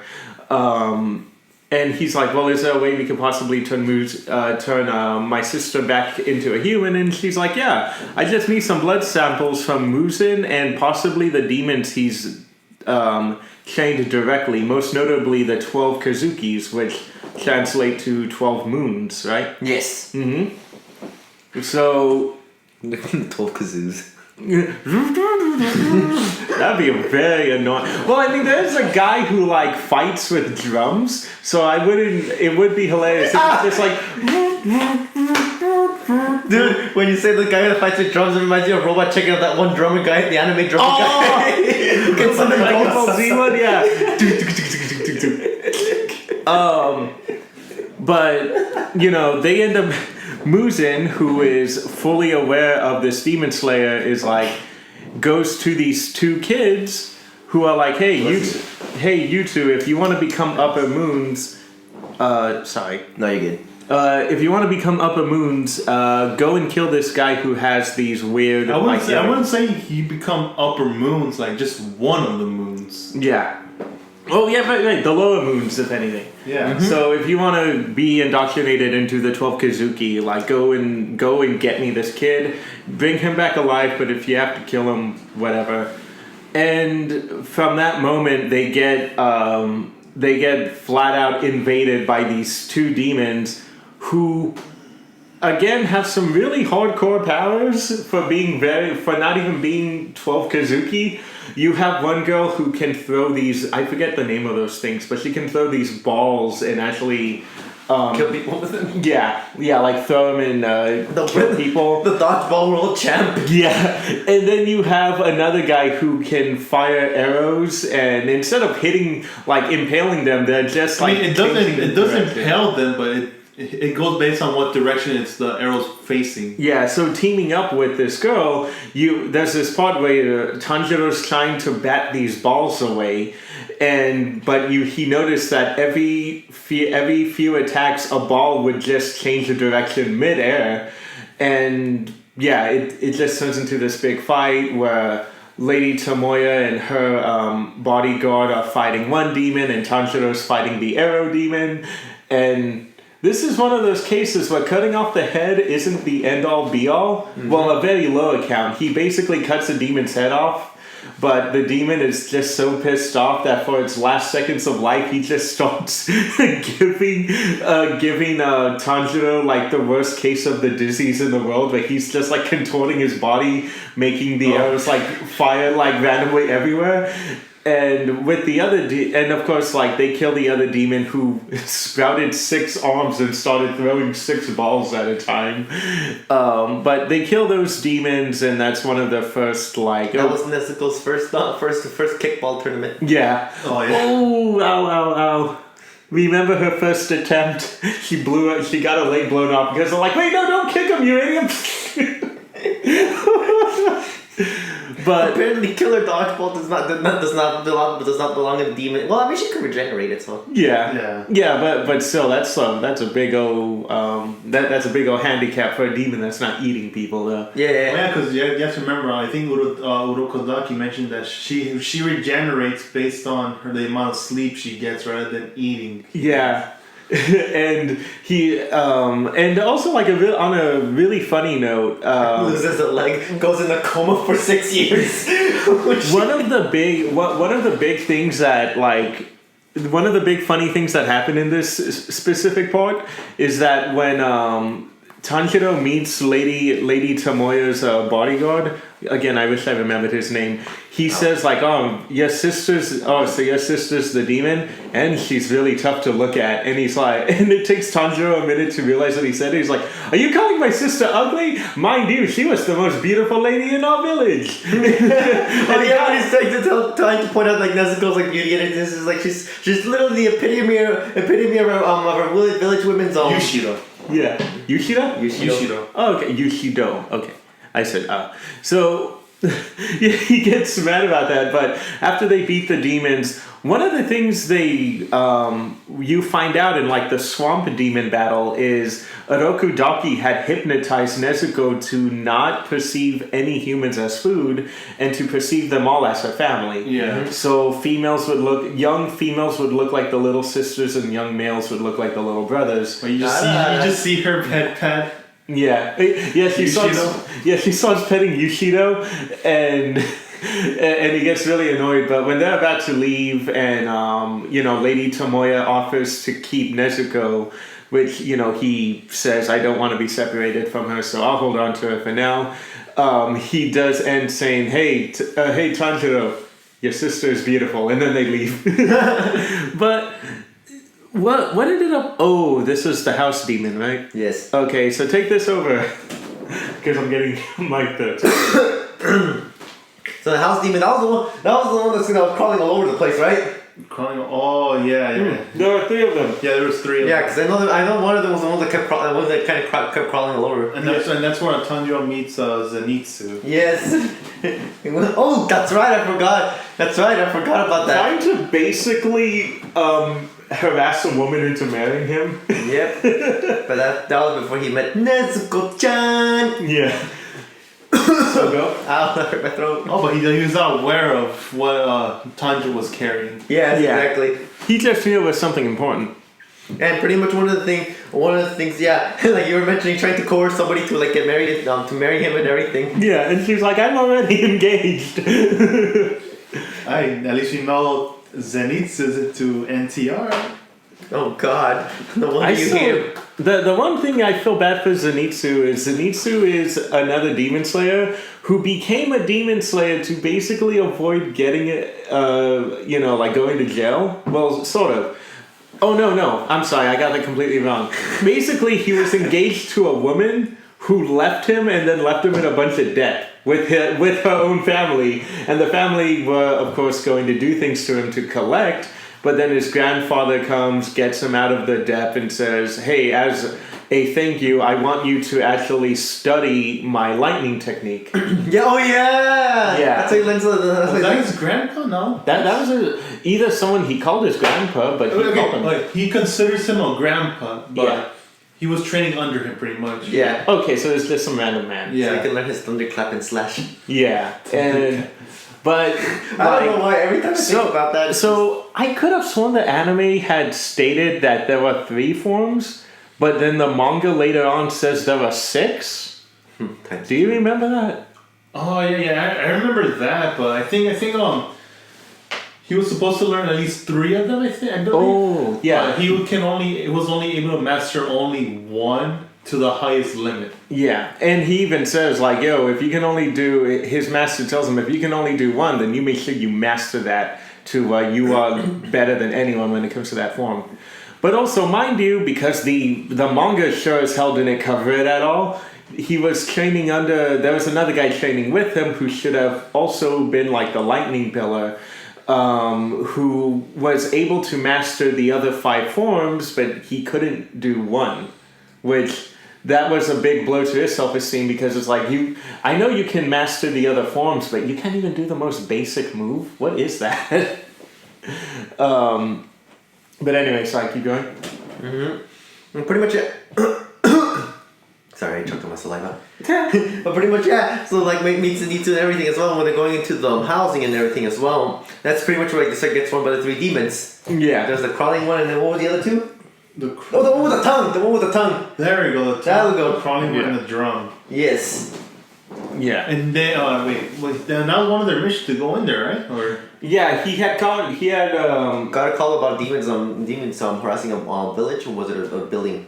Yeah, it was demons that were harassing a building. Yeah, okay. Yeah, and they went in there and they realized that they had dragged a family and siblings. a sibling in there. Yeah. So they have to go rescue it and everything as well. And then this is the thing about Zenitsu as well. He can't activate his forms when he's conscious. Yeah. Which is the funny thing that always happens to with everything as well. Because the one thing about Zenitsu, and if you ever watch the Demon Slayer parody, is that he's a big coward. He's a chicken, pretty much. Mm-hmm. I mean, he even admits that he's a chicken. Yep. Yeah. And so whenever Zenitsu was pretty much pretty much faced with a situation of pure terror or anything like that as well, he pretty much like starts to panic. He passes out, which every time he fights, like it always confuses the demons because they're like, "Huh, this guy's supposed to be a demon slayer. He's already like passed out. The hell is this shit?" Like with the spider. Oh yeah. Pretty much what Zenitsu does is like, if you watch Hunter x Hunter, he pretty much goes into autopilot mode at that point where he like where he does his lightning thunderclap and slashes. It was the first form, right? It was the first form. Yeah, the first one. And that's how he's able to fight. And in this one, it was Zenitsu, Tanjiro, and did they have another guy with them? Oh yeah. You have Inosuke just suddenly barges in there. Yeah, he was only in the house, but he kept getting lost because one of the demon's special abilities was not only just changing the gravity of the house, but it was also changing the rooms randomly. Mm-hmm. So despite the fact that the house wasn't changing per se, The interior it was turning into this weird labyrinth. Yeah. Yeah, so that's the introduction to everyone's favorite person, Inosuke, who is a potential trap that I can say. No, when I saw Inosuke, he just reminded me of this one character from this game I played, and everybody literally said like, "Hey, I think we finally found Inosuke's sister." We're like, Shelley's sister. Hey. Yeah, no, I'm waiting though because Okay. when you pointed out, I'm like, this is probably the best thing to Introduce him. Yeah, so this is when we get introduced to Inosuke, which I'm gonna say this right now. I hated that motherfucker when they introduced him. Because when they're so they're fighting that drum demon, and they're protecting those kids at the same time. There's a little girl who gets knocked on the floor due to the gravity changing, and he like jumps up in the air, avoids an attack, and lands right on her, and is like stepping on her, and like even Tanjiro was like, "What the fuck is wrong with you? Like, get off her." But he's one of those people that he's so hot-headed that he doesn't even care if he has to like fight another demon slayer. He's just that prideful of a person. Not prideful and very feral. Yeah. Because he, as you will learn later on, he was raised by boars, hence why he wears a boar mask. Yes. Oh my god, dude. That's like literally the one thing that threw me off when I first saw it. I was like, okay, I've seen people raised by wolves and other social animals, but boars? Yeah. Well, I mean, if they have a nipple, you can milk it. Oh shit. I love that look Ben made. It's like, the fuck? But... Yeah, so basically... I see you've learned a lot from Beastars. Ooh. Oh no, we have another Connor. I was trying to think of a Connor catchphrase, I forgot. The only thing I can think about is squish. Squish. Stares in blind. I gotta message him. I feel so bad. I bet he thinks I just dropped him. I'm like, no, I miss Connor. I used to annoy... Remember how much I would complain that he was kind of annoying at school, and like now I miss the motherfucker? I mean, when it really comes down to it, I love all of you guys. You were a tsundere, that's why. Right? It's not like I like him or anything. Baka. But... He just made the show complete, that's all. Yeah, he was great. We also did an anime he's been wanting to do without him. Which one? He's been asking me forever. Oh, yeah.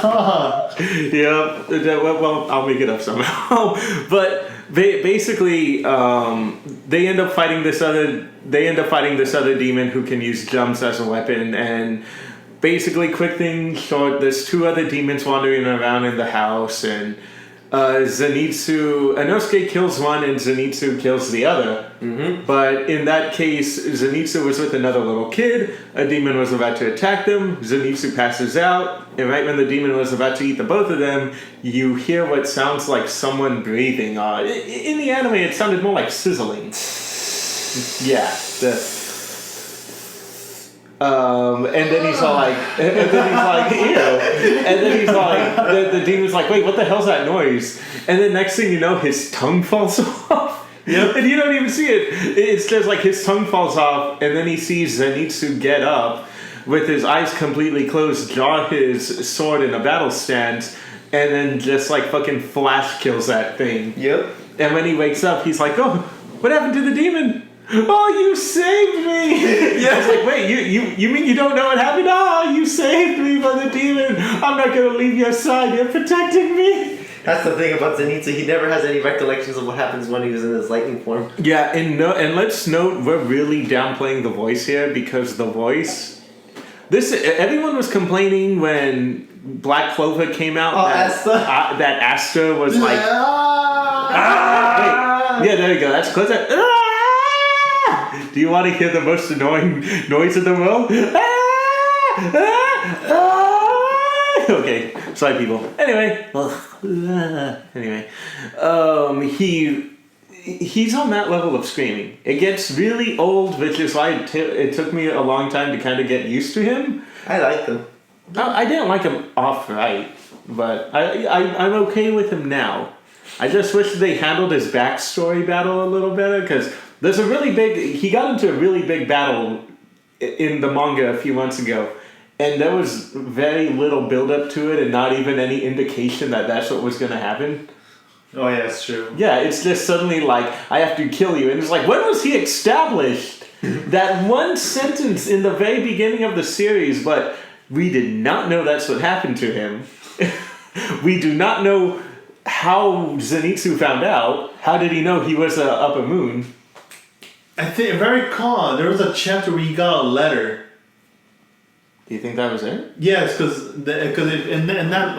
that's just more into it. Let's just continue where we left off. Oh, okay. So basically, they end. But basically, they end up fighting off the demons, and Tanjiro, who discovers that the older brother is in fact not dead, but has stolen the drum from one of the demons. It's a good drum that can switch places. Yeah, which has kept any of them from finding him. But he ends up fighting this demon, which you find out is one of the 12 Kazuki, an ex-member of the 12 Kazuki, because Muzan was like, oh, you've been eating demons, but you haven't really gotten any stronger, and I don't see any real use for your power, so I'm revoking your membership. And a very painful way, too. What makes a Kazuki member different is they have the symbol of what number they are in their eye. Wait, but he had that number, that symbol. He had it, but when Muzan canceled the contract, he made a big painful slash where the eye was, a big painful X. Oh, yeah. Okay. Yeah, kind of indicating that he was no longer a Kazuki. And interesting enough, that demon, instead of like, okay, if I'm not good enough to be a demon anymore, then I'm going to become a writer. And funny enough, he ended up living with like a human guy, possibly a human guy, and was just like, he wrote a book and the guy's like, wow, your writing is so fucking shitty. Don't write, your characters are lame, your writing's very tamed, it's not exciting, no one's going to want to read this. And that's when he just realized, wow, if I can't even be a writer, then fuck it, I'm going to go back to being a demon. And that's when we get a better look of his power sets. He has 5 jumps on his body, and the 4 jumps on his shoulders and lower waist are able to flip the room into different directions. And he has a jump in the middle which releases like a air attack, like a slash. Yeah. So you get this. So basically his plan is, I'm going to keep eating as much people as possible until I'm strong enough that Muzan will let me back into the 12 Kazuki. And from that point... I mean, as a 12 Kazuki, I mean, his power is... I mean, it's good, but get rid of the gems, what is he now? Yeah. But I mean, can you imagine how good that would have been if he was with the Biwa woman? Oh. Yeah, the Biwa woman who has the ability to create an entire reality. And I'm talking about, well, he was able to make a labyrinth by changing rooms. She can also change the room, so there really is no need for him in the first place. That's probably why. Like, he can change existing rooms and teleport, but she could flat out make a dimension. Yeah. Like, their entire fortress was unfindable until they're like... until the trap happens and they let them go into the fortress. Kind of makes me wonder, like, if she was to get killed, what would happen to that dimension? Oh, it Collapse, probably. Yeah, it'll probably collapse and they'd fall somewhere. Or they end up dying in there because they're within nowhere, so they get erased along with it. But remember, right now they are fighting, waiting for the sun to come up, so they know a way out somehow. But they end up fighting, and again, another great Tanjiro moment. The demon accidentally knocks over a wall that was holding all his manuscripts, and he sees that Tanjiro, while fighting him, is avoiding from stepping on all the papers. And at that moment, when he gets killed, he realizes, wow, this boy actually thought my writing was not something worth stepping all over. And right when he's about to die, Tanjiro even says, hey, your power was amazing. And he even asks him, like, do you really mean that? And he's all like, absolutely. And he's like, he loves my power and he loves my writing. Thank you. Not to love someone's writing, don't step on it.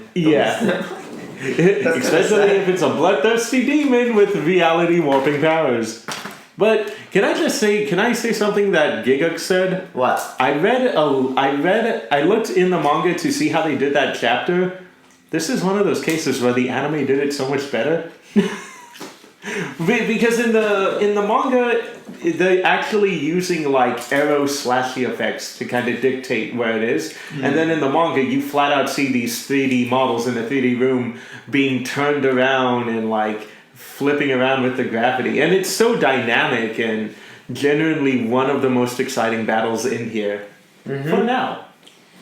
Because what ends up happening now is they get out of the house, but then Inosuke finds Nezuko's box and tries to kill it. Yes. And Zenitsu is like squeezing it for dear life, and he says like, I don't know what's in this box, but I knew from the moment I met that guy that it was a demon because I have amazing hearing and I could tell subtle differences that demons make.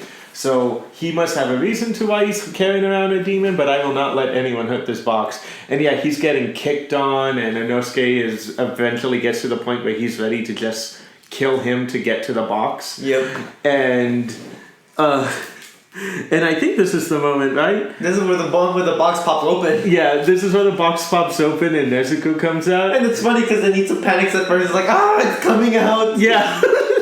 Oh, wait, no. What ends up happening is Tanjiro gets into a fight with him and actually gets his ass kicked by Inosuke.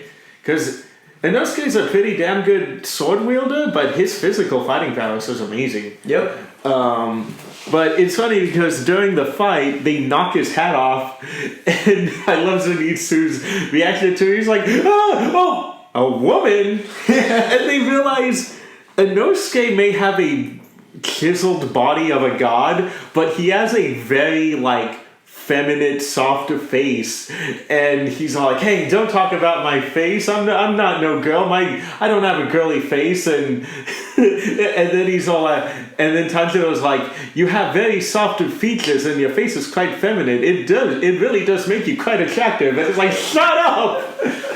Dude, and then, for me, I think that reminds me one of like the best moments involving Inosuke was whenever he gets giddy. Yeah. Wait, giddy? Yeah. Oh, when those little dandelions fly above his head? It's like, you just hear him breathing, and underneath his was like, oh. But my favorite one is when they were fighting with us in the spider forest. Yeah. And then Tanjiro cuts off the little spider thread, and you just hear go. It's like, stop it! You're getting me all giddy up here. But this is one of my favorite dynamics, which kind of sucks that they're separated right now in the manga and as the story goes on. Is from this moment on, the story goes from a brother-sister story to 3 idiots and a demon kid, because they have such a ridiculous relationship to each other that I couldn't help but to think about the 3 Stooges. Yeah, I was thinking that too. Because you have one guy who's a bumpkin, and then you have another guy who was raised by animals and doesn't know anything about society. And Zenitsu knows about like the city environment and like industrialization, because there's that great moment at the end of the series where they see the train. Oh yeah, the train. And there's Zenitsu just starts down. Zenitsu. Inosuke charges at it and be like, "It's a demon! I'm gonna kill it." Yeah. You think it's the boss of this mountain? And Yeah. then Tanjiro's like, "No way! It could be the guardian of this village. You don't know that." Yeah, it could be a gentle spirit, and it's like, it's a train. I just told you guys it's a train. Oh my god, are you that backwards?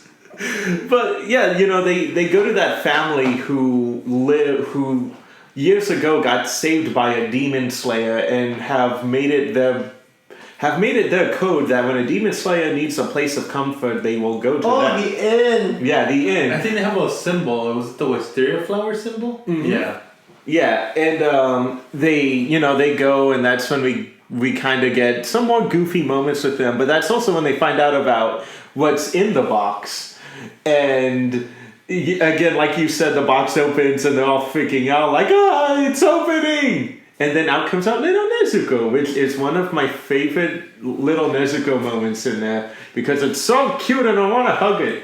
But Pouty Nezuko is best. Oh, angry Nezuko? Nezuko noises.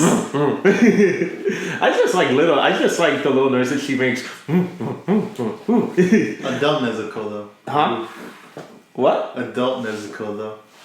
Yeah. I've never seen adult Nezuko. Yeah, I haven't seen it either. In the shopping district, in the manga. Oh! The red light district. Yeah. Okay, I remember. What? Yeah. No, there's a part where she goes like full demon. I have not seen it then. Yeah. She goes full grown too. Yeah, Jesus. full grown and full demon. And tries to eat a lady. Oh shit. Yeah. Holy shit. But yeah, it doesn't look good in front of a guy that you went out of your way to convince won't kill people. but yeah, basically this causes Anissa to be like, wait, in the box you had a girl? I took an ass kicking. I took an ass kicking so you can protect a girl. That's not fair. That's not fair. You get to carry around a girl who's so cute. I'm gonna make you pay. I want all the time of me getting my ass kicked back. Yeah. And it tells us to commit. Dude, that was a funny. Oh yeah, commit seppuku. Yeah. It's like Zenitsu, isn't that a bit harsh? It's like, what do you mean it's harsh? It's like, what's harsh is what you did to me. Like you're out there frolicking with a beautiful girl all this time, probably holding her and kissing her and everything, and now I'm there trying to protect your ass. Now look at my sister. Oh. And then in the next episode, you just see her running from something, and she's like, "Nezuko-chan!" Do it. Nezuko-chan. And he just and the cute thing about then he gets chased by Tanjo gets chased by him as well. yeah. Oh yeah, it's like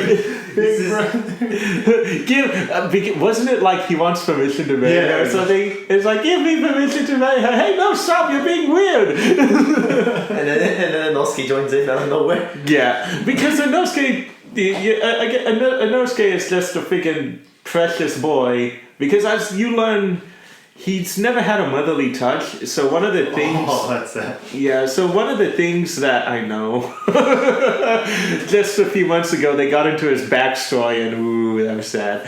But he's never had like a motherly touch. So when he's getting like cared for by this innkeeper, and again, like you're saying, he gets those giddy moments where he's like, wow, she's so nice. But another thing that bothered him, which you find out later in the series, is Inosuke has basically achieved animal instinct by even telling when a predator has like killing intent towards them. Yeah. So it makes them almost impossible to catch if they come at him the right way, if they come at him the wrong way. And the thing that bothered him is that woman would just sneak up on him because she had no killing intent towards him at all. Yep. And so it really disoriented him, but at the same time it relaxed him, and that's when you kind of realize, yeah, he's proud, loud, and obnoxious, but he's like them. He's a kid in not a very good situation, and at least he's on their side, until they talked him out of not killing them with swords. Yep. But the next mission was basically they needed every demon slayer possible to go inside this mysterious forest, which is then revealed to be infested by a family, or more like a cult of spider demons. That is when. Yeah, you could say that it was there. I mean, there were a cult, but yeah, it was more like a playful Well, not even like. Well, do you think it's like a playful cult? Like it's a family. You want to say it's a playful if it's run by demons. Yeah. Well, think of it this way, because what I thought was happening is, okay, so this is when we start to get. This is what I honest to God thought.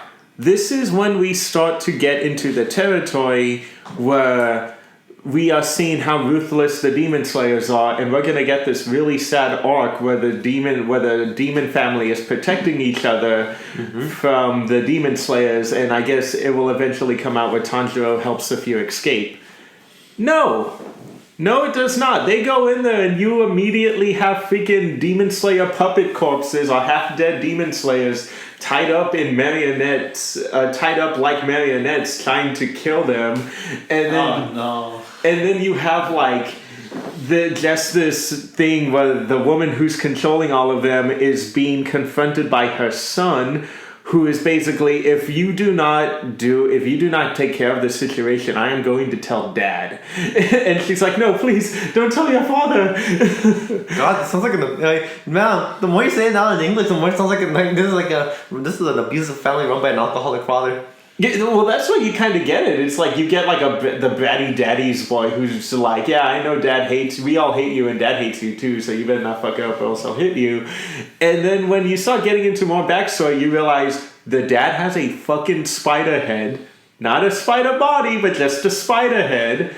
He has other siblings that look like him, but then his older brother is literally a human head on a spider body that is turning other people like him. So you have these creepy bald demon babies with spider bodies crawling around the place, and it's like, oh Jesus, what is going on here? Did that horrify you though? Dude. Fuck yeah! Dude, it was also horrifying too because he always had like this one eye squinting over the other, so it looked like he had like a bad bite going over his eye. Yeah, it was. Oh boy, man, that was some. This is a fucked up chapter because then you start to realize, oh, the mom is getting like horrifically abused by the dad, but it's like that with the other family too. But as it starts to go on, you realize they're not really afraid of the dad; they're afraid of the younger brother in there, who, mind you, has one eye covered. Mm-hmm. Gee, I wonder who he is actually. Because when they kill the mom in a real, again, this is the first time the show made me cry. That was so majestic. That was so beautiful. But the like about to kill the mom who is controlling all the who are controlling all the marionette people. Tanjiro's about to cut her up with like a killing intent blow, but then she's like, oh no, I'm about to die. But wait, if I die, then that means I never have to endure that family anymore. So he sees her raise her hands up and smile, and at the last minute, he changes the move to something more gentler. Yeah. Where her death felt more like a warming, like shower. And she dies happy that she never has to deal with that. And yeah, as it goes on, you start to realize the dad is a giant hulking monster who probably doesn't even have a lot of thought in there. Well, they assume it's one of the upper moons. Yeah. Oh yeah, the one that's like pretty difficult to cut. One of the Kazukis, pretty much. Yeah, because when the mom dies, she says one of the 12 Kazuki are here, and they automatically assume it's the dad since they're all afraid of him. But yeah, he was super difficult to cut no matter how many forms they used, and the only time they did any damage was when Inosuke cuts into the arm and then uses the other blade to hammer it in. But then that ends up causing the dad to go into this berserker mode, beats up Inosuke, and Tanjiro gets flinged to another side of the map. And then Tanjiro's like, "Don't worry, Inosuke, I'll be back for you." Yeah, don't go at him by yourself. Wait, what was the lowest rank of the Demon Slayers called again? Oh fuck yeah, we gotta look that up. Lowest. Oh, that was a lot. Yeah, because I know this was not, but I remember when they sent him into the forest. It's like it doesn't matter how many they send of this rank, but it's not gonna change a thing. Yeah, Demon Slayer. So keep going. Demon Slayer ranks because the joke I have depends on it. Let's see. He gets flinged into the other. Tanjiro gets flinged while Inosuke has to single-handedly deal with the father spider, who they assume is one of the Kazukis. He gets his ass whooped to death, and by the last seconds gets saved by two of the Hashiras. Yep. That showed. Wait, one of them, I think. One of them that showed up was the bugger. Bugger? No. So basically, while this is happening, some guy sends the Demon Slayer from the beginning of the series. Oh yeah. Tomioka, and another Demon Slayer we have not seen by the name of Shinobu. And what were you saying? Okay, so before you do continue, Mizunoto. Mizunoto's Mizunoe, Konoe. Oh, what the hell? It's too much. It's a lot. At this point, does the rank even matter? Well, what they explain is... Because you have them that are at that lowest rank. Then you have the Hashiras, the highest rank. Yeah, but remember how they said in the manga how the rankings go up is every time they kill a powerful demon, the symbol on the hand will change.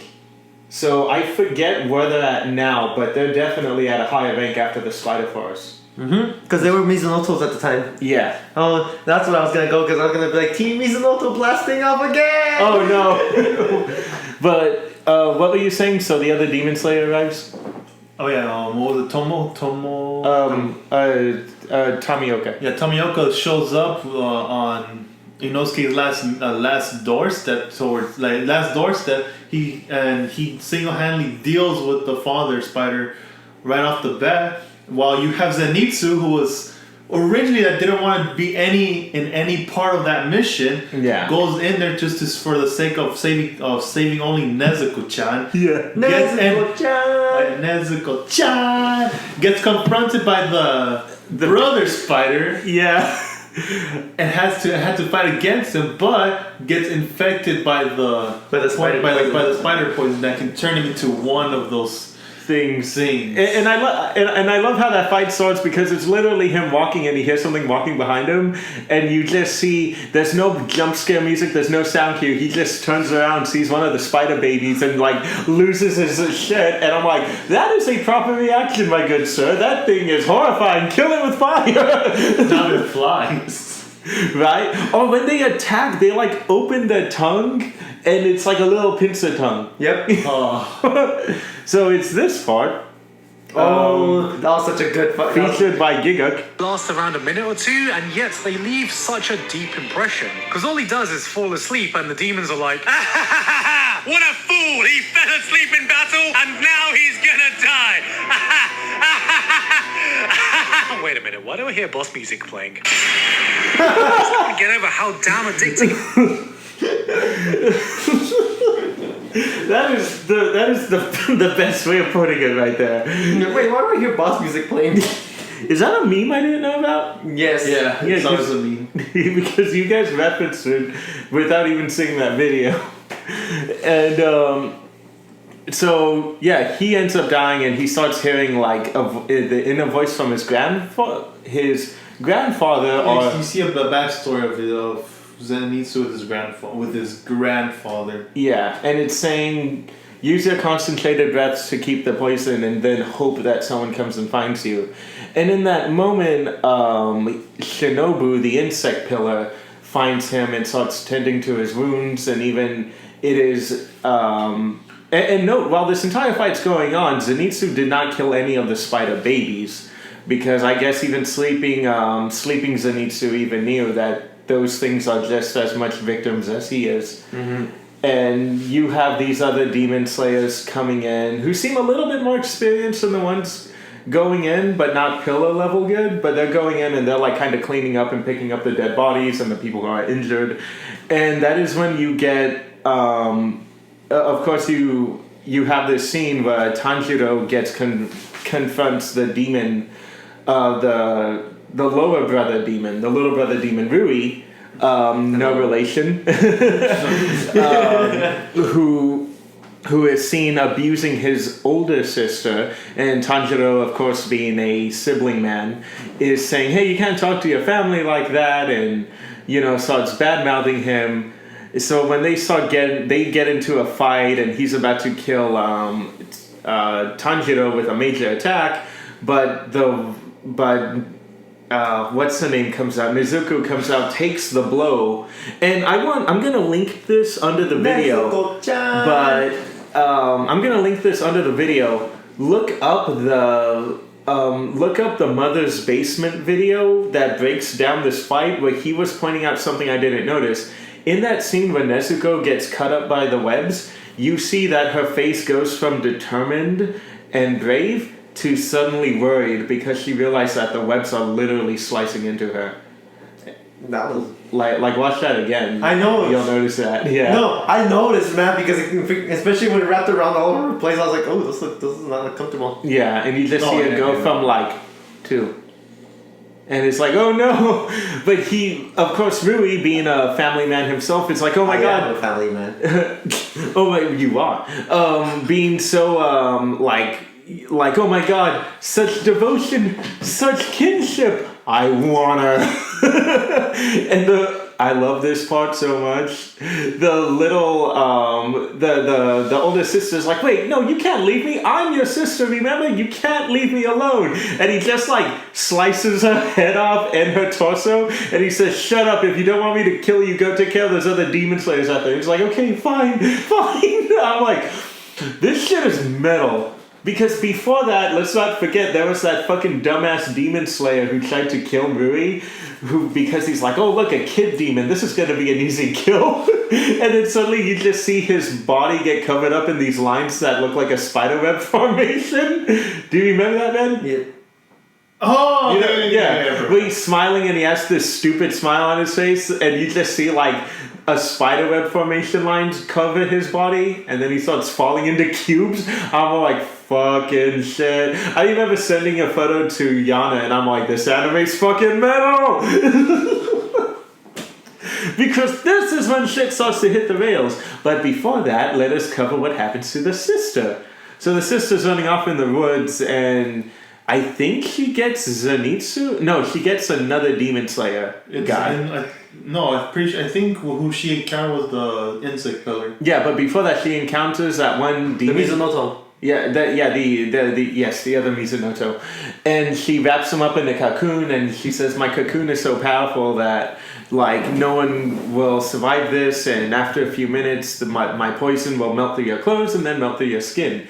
But then she encounters the insect pillar, which comes in, goes on this whole thing about wanting to be friends, and says, "But before we can be friends, ask me, how many people did you kill?" And it's like, "I've only killed 5. Oh yeah. Oh, okay. and she's like, "Really? Because I got reports of a demon killing people with a style exactly like yours. You know, I don't like it when friends lie to people," and she kills her. And interesting thing about Shinobu, she has no upper body strength at all. So her blade Does all the work. Yeah, her blade basically is just covered in like poisons that are strong enough to kill a demon. Oh, the blade's covered with wisteria. Yeah.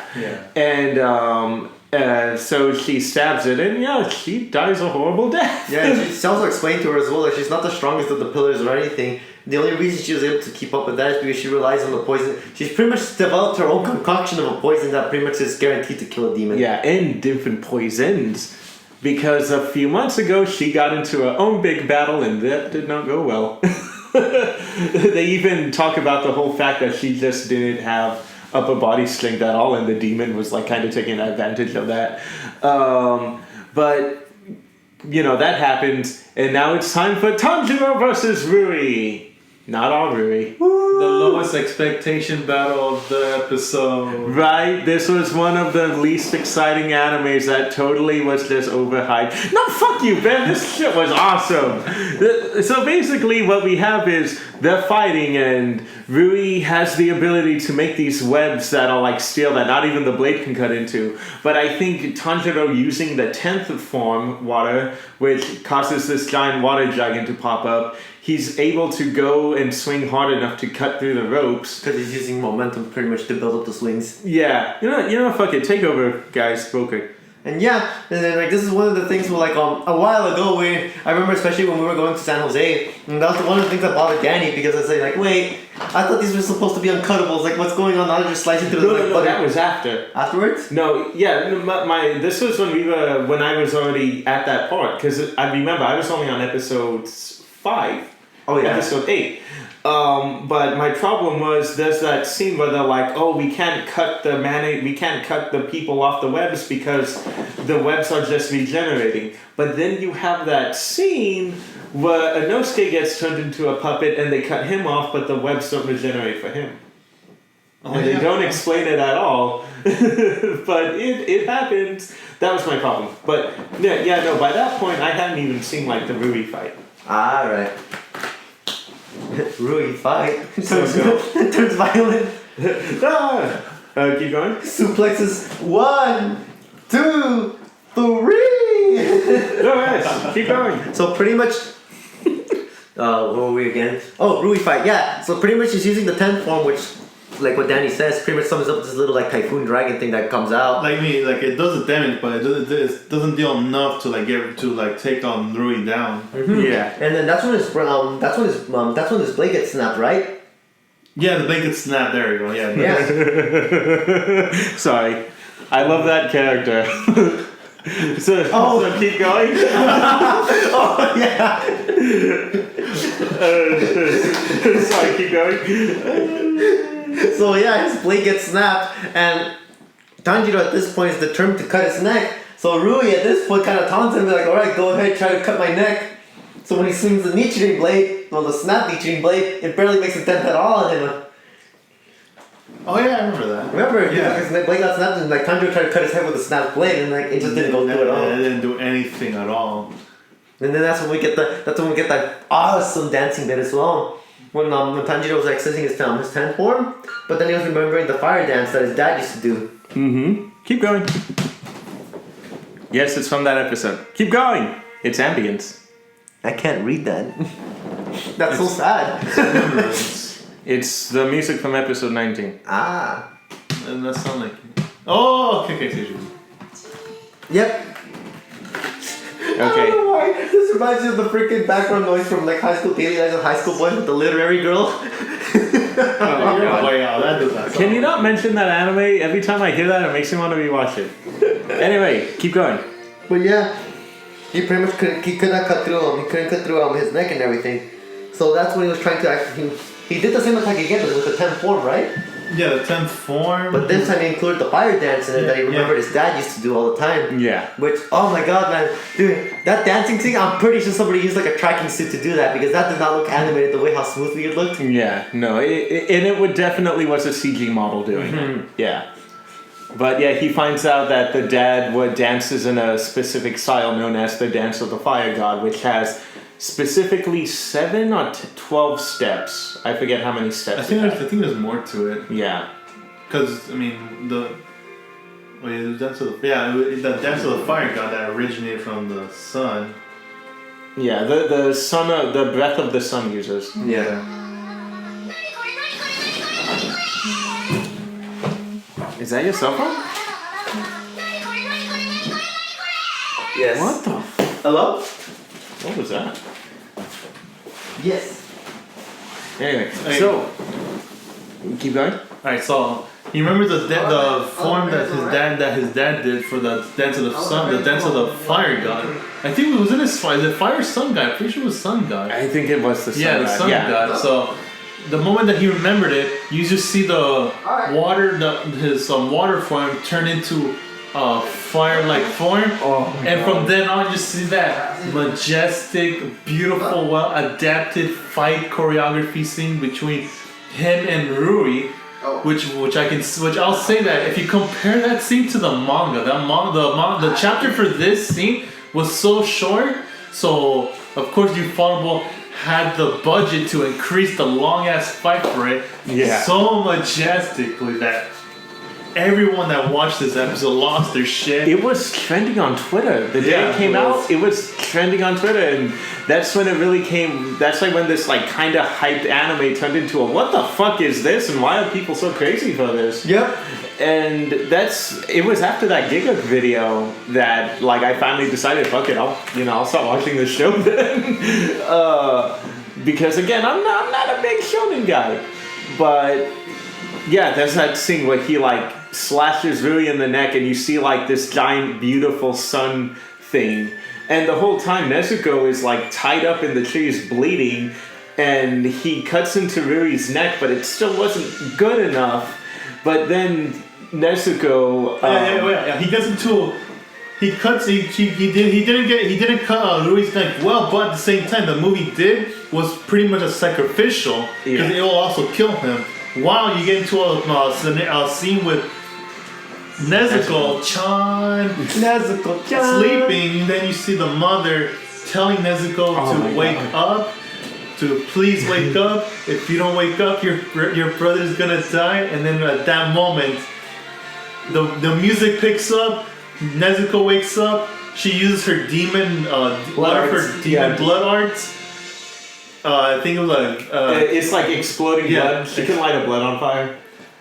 That's that untangles the Rui's attack on Kanjiro. Yeah. So basically, there were some specks of blood on his sword. So with the momentum that was on the Dance of the Sun God, the blood explodes and just cuts off Rui's head. And by that part, the episode ends saying nothing will sever our connection. And then we get to the next episode where they're crawling away and they're waiting for the Demon Slayers to come and rescue everyone. Yep. And then suddenly you see Rui's body get up and he's all like, yeah, so before you guys cut my neck off, I actually cut my own neck off with the spider webs. So that's why I'm still alive. And I'm like, this is some Dio Brando shit, right? I'm like, fuck. I don't know. You just destroyed my nut, good sir. Had a beautiful nut, so good, and that was ruined in this episode. Yeah, but then suddenly, sorry, it's not Tomioka, it's Tanmoka.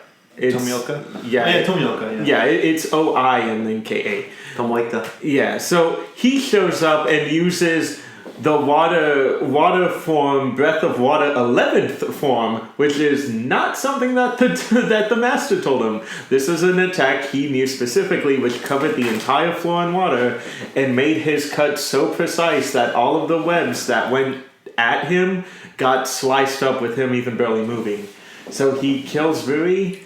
That's when we get this backstory that Rui was a kid dying of a disease, and then Muzan says that he can cure him, but the family wasn't ready for him to turn into a monster and start killing people. And eventually he killed all of them because he thought, oh, they're not really my family because they're afraid of me. Because they try to kill him, that's why. Yeah. And then to give an XCOM quote, like they weren't technically lying. Like they weren't technically dying. That his illness was cured. I mean, after all, death cures all diseases. That is true. And resurrection is the greatest medicine to death. Yes. And he ends up, killing his family and, dying. And at that moment he's dying, Tanjiro puts his hand on his, severed body's back, again comforting him while he's dying. And his family comes in and they say, we're not mad at you, we still love you. And sadly you won't be able to go to heaven for us, but just know that we will always love you. And that's it. The Demon Slayers go, they take him. No. They'll go to hell with him. Oh, really? Yes. Oh, okay, yeah. So they go to hell with him. And there's, his death. And in that case, we do get smaller backstory on what the demon family was and what they went through, and that there were more family members that did not survive because they did not make me really happy. Yep. But yeah, the demon slayers come, they remove him. But of course, the next time Tanjiro wakes up, he's woken up upon the pillars, the 8 pillars, or the 8 Hashiras, who are basically the best of the best demon slayers out there that are basically just like all elemental people except for a few who have very specific ones. Like the pillar of sound. Yeah. The bug pillar. The insect pillar, I keep forgetting the love pillar and the snake pillar too. Yeah. Snake boy. And at that moment, that's when we're introduced to a lot of zany characters, and I hated every single one of them in that moment because I kept crying every time. Oh my god, I love him though. He's so good. He's so good. This is so sad. Yeah, and then how did you hate Mitsu right off the bat? What did she do wrong? Well, maybe the fact that she was voiced by a little well-known voice actor, Kanahara Zawa, who has a voice that is cheese graters on my ears. Yeah, almost. Let me see if I can get some. I remember flat out messaging you, and you texted me, and I could just imagine you doing that thing where it's like, ooh, an anime character Danny likes and the voice actress triggers him. That is perfect. Here, let me see if I can find that scene. But keep going, guys, please. Yes, but you have to remember that when Tanjiro woke up was because after the fight scene on the forest, there was a call sent out to everyone within the forest to capture Tanjiro and the demon girl that's siding with him, because scenario had never happened never happened, and they need to get to the bottom of why. Yeah. Yes. And even in the forest, we skipped over it sadly. My bad. But in the forest, they actually had a moment where Shinobu was going to kill Nezuko. Nezuko-chan. And you're really committing to this. Yes. And Taimoka comes in and ends up getting into a fight with her, keeping him away. And then at that moment, that's when Kanao from the final selection shows up and tries to kill him. And that is when we get the thing that broke the weekend of Crunchyroll Expo, which was Lolly Nezuko. Literally, it came out on the second day of Crunchyroll Expo, and that was okay. So there were people talking about it over there, and I do not know where the hell he got it, but there was already someone walking out with a cardboard cutout of Loli Nezuko that like covered his torso. Oh my god! Yeah, that was when I was like, that's when I broke off to go and look for Astral Chain. I was just watching people walk to the convention hall, and it's like, what the fuck? But then they get a call. Then they get a message from the crow saying, "No, don't kill them. Get the demon and then get the boy, and we'll put him over." Yeah. So it's like what Ben said. They're now putting him through trial because they never heard of that. They've never heard of a demon who wasn't eating people, and that was really setting some things off. All of them wanted to kill them, and mind you, I hated every single one of them because you had the one who was crying, the big buff guy who was crying the whole time, but he was still calling for the dead. Then you have this flamboyant guy who's like, yeah, let's chop his head off, but flamboyantly. Then you have like the douche, like the lazy person who's like, I don't really care what's going on, but yeah, sure, kill him. Oh, the cloud one. Yeah, the mist pillar. That cloud has a different form. Every time he kept staring up into the sky. And then you have the fire pillar who's very proud, and I hated him the most, ironically enough. Now you're sad. I'm sad. Because, given the way they play him is he has this stupid smile on his face the whole look. He has like one of the weirdest looks out of everyone in this show. And he's like, yes, chop his head off. He is a disgusting human being for doing what he's doing. And then you have the freaking douchebag snake guy who's too cool for his own shit. And again, the only one who really wasn't into killing them was Mitsuri because, she's all about love and she's all like, you can't kill someone who looks so cute and it's so romantic and loving that it's a brother wanting to save his demon sister.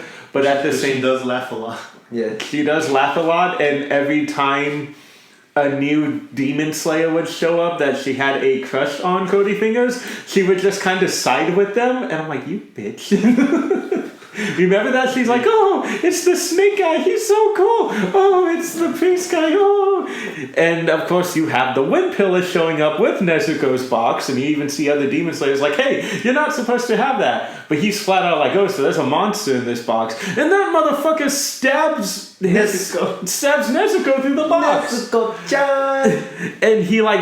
And of course when the priest guy comes and he's trying to talk them all out of it, and they're like, no, I refuse this, and they get a letter from Oroku Daki, who is like, who says, look, if she ever does kill someone, me and Tamioka will both commit seppuku.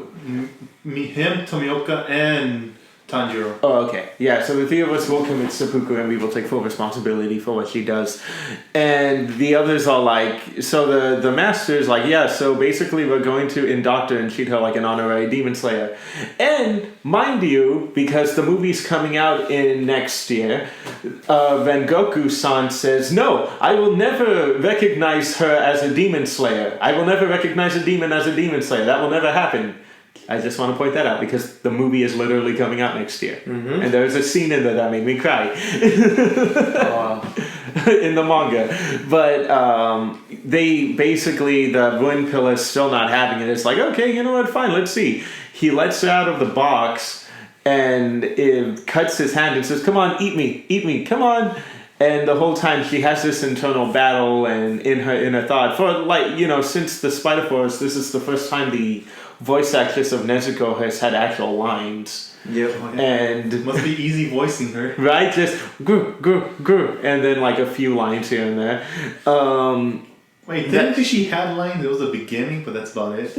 Yeah, and then for like half of the series, most of the series, she's just grunts. And interesting enough, in the dub, they keep the Japanese grunts, but every time it's actual lines, it is the dub voice actors. So that's good that they don't ruin the sound effects. Attack on Titan.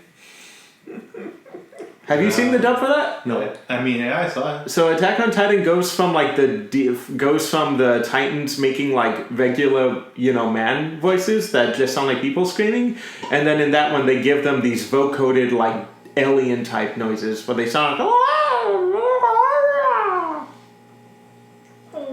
You don't remember that? Yeah, I remember that. Yeah, that's like that scene. Yeah, the scene where Aaron fights the female in the forest. That scene where he's screaming in her face is completely emasculated in the dub. That's why I refuse to watch the dub.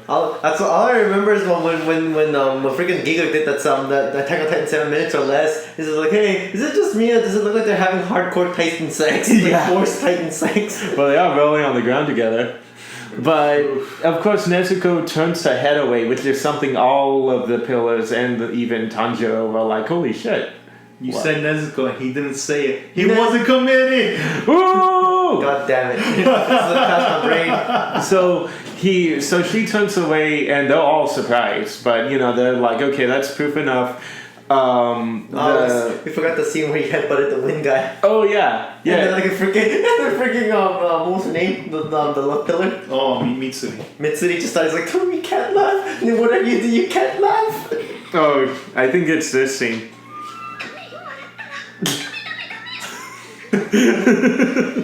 But yeah, and when they leave, Shinobu's like, okay, take them to my house, I'll mend to their wounds and all that, because Shinobu was my favorite up until the rock pillar. Man, I just like smug anime characters, like the other Shinobu in Seraph of the End, which is my only favorite thing about that anime. She was so funny. Damn, So smug. the manga, what was that one? Oh, dude, the manga. I just gave up in the manga. I gave up in the anime, so I might as well read the manga. Oh, the anime did well too. The anime did well too, but it was just like they followed the manga exactly until the ending. Didn't it have an anime only ending? No, it's the exact ending. Yes. So there was some minor tweaks, but it's the exact ending. So the manga ended? No, it's still going on. That's weird. they just haven't continued the anime yet. Yeah. And then the only thing that think of it like the Yona of the Dawn incident. Like it ended, but the manga is still going on. So Bleach.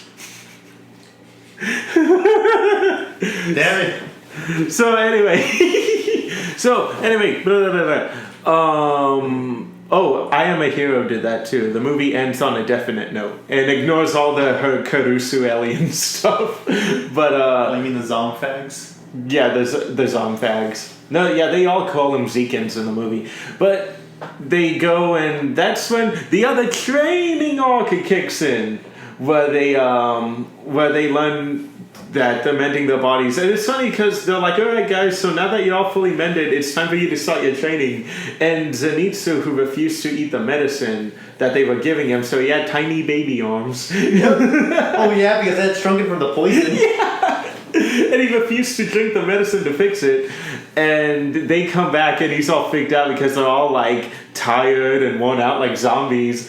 And then when he's fully healed and goes to train, he realizes they are playing tag with the girls, doing this type of water technique where they need to splash the other in the face with water, and then they're getting like a very painful full body massage by the lollies in there. Yeah. And he's all like, you guys made me feel like I was walking into a hell, but you were really spending time with cute girls the whole time. Oh, you guys pulled out that scene, man, because that was the funniest part. He was just laughing and it's like, think about it. It's like, Tanjiro, think about it. Every girl has 2 breasts, a butt, and 2 thighs. It's like, when you're playing tag with them, you get to touch them whenever you want to. And a full body massage by those 3 things. Yeah.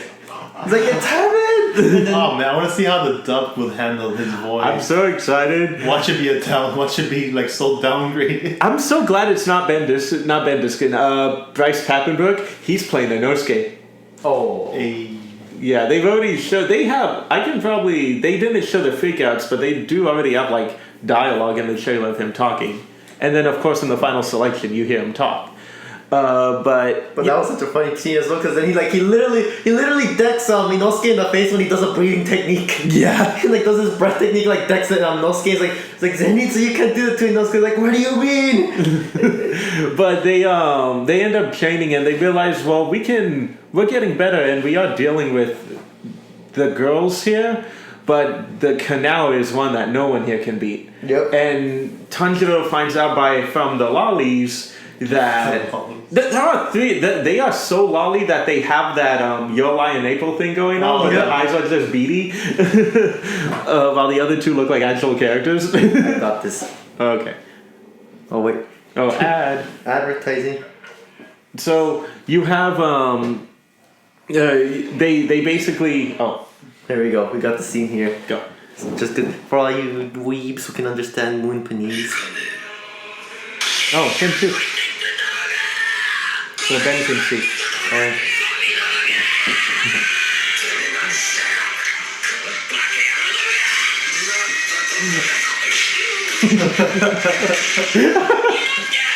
See?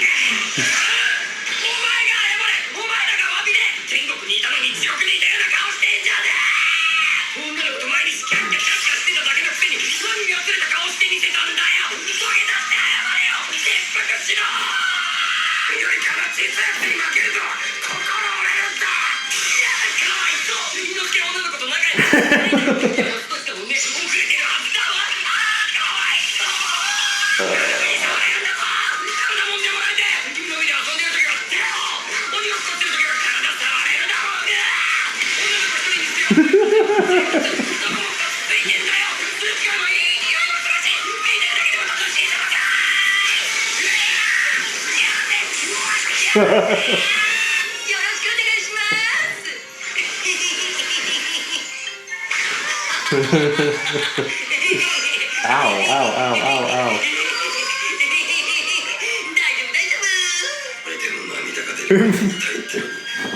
Oh yeah, by this point his voice is all fucked up. Yep.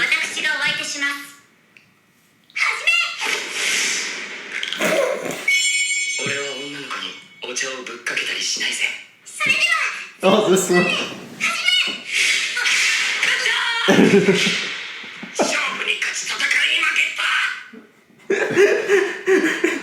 Yeah. So yeah, Zenitsu does have his moments, but How about you got meant to the voice actor that played Zenitsu? they're all great. Yeah, that's it's all why great. I'm really hoping the dub is good because again, it's a Crash to Zoom dub, I think, or at least an LA-based dub, and it's pretty good so far. Kirk Thornton was the voice of Don Patch, and Bobobo was the voice of the Hand Demon. The guy playing Oroku was really good. Oh god, Bobo. Yeah, but one day that's gonna be one that we gotta wait for Ben. But yep, we gotta wait for Ben to do that one. But we have, of course, like skipping on, they get better and they learn. Oh, the reason none of you guys can beat Kanao is because she's mastered permanent, full, concentrated breathing. Which is pretty much the same level as one of the pillars. Yeah, which is basically a form they go into when they actually use their attacks. But this one, she's in a permanent state that she is doing that every second of the day, even when she's sleeping. So it's not an active skill anymore. It becomes a passive skill. Yeah, you gamers. Yeah, it's like Super Saiyan training. Where one of the training was they go into Super Saiyan and they stay like that until it feels natural to them. But oh hey! Oh shit! Here comes Amina. Hey! Hey Danny. Manny! Where's your parents? They're upstairs. Oh, okay. We'll be outside. You guys do a podcast. Here, I'll see the big man, right? okay, we're wrapping up soon.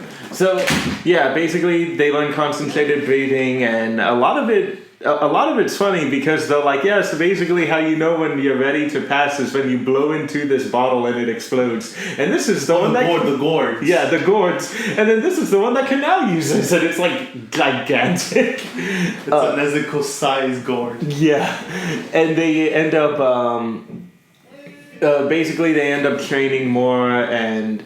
Montage of non-stop training, especially for Tanjiro for his permanent deep breathing. Yeah, and then I like when they're training him to do it in his sleep, but they're like, if I stop doing it in my sleep, I need you guys to wake me up. And he's like, okay. He's like, okay. Yeah! And they really enjoyed it. Yeah.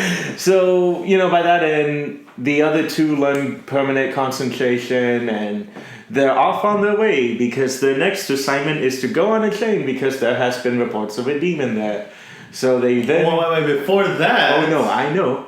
Oh, okay. They go on, they have the goofy train moment that we mentioned earlier, and then they ride off into the sequel, into the movie. But, before that, Ben... Okay, before that, there was There was a little no. If you think it's a sword, it's the swordsmith. No, it's not that one. Oh, Before that, you see in depth of Muzan's lair. that's what I was thinking. I thought you were thinking about that. I forgot about the swordsman who was pissed that he broke the blade, and then you have Wait, yeah. Oh yeah.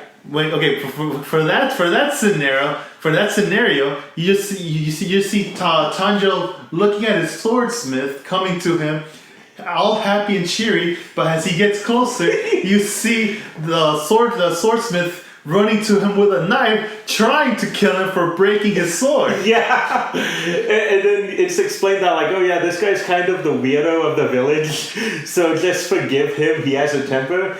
And then when he gives Inosuke his swords, they're like, oh, Inosuke, those swords look nice, aren't you glad they don't have those chips anymore? And Inosuke starts breaking his swords. Oh, is someone knocking? Oh no, I guess he can get it if he wants. But it's like, he ends up like breaking the swords and the guy's like, I'll kill him! But yeah. It's like the cat meme. Yeah, I love that scene in the... I also like that scene in the manga when he loses the sword after the chain arc. Oh. Seriously, is someone knocking? Check.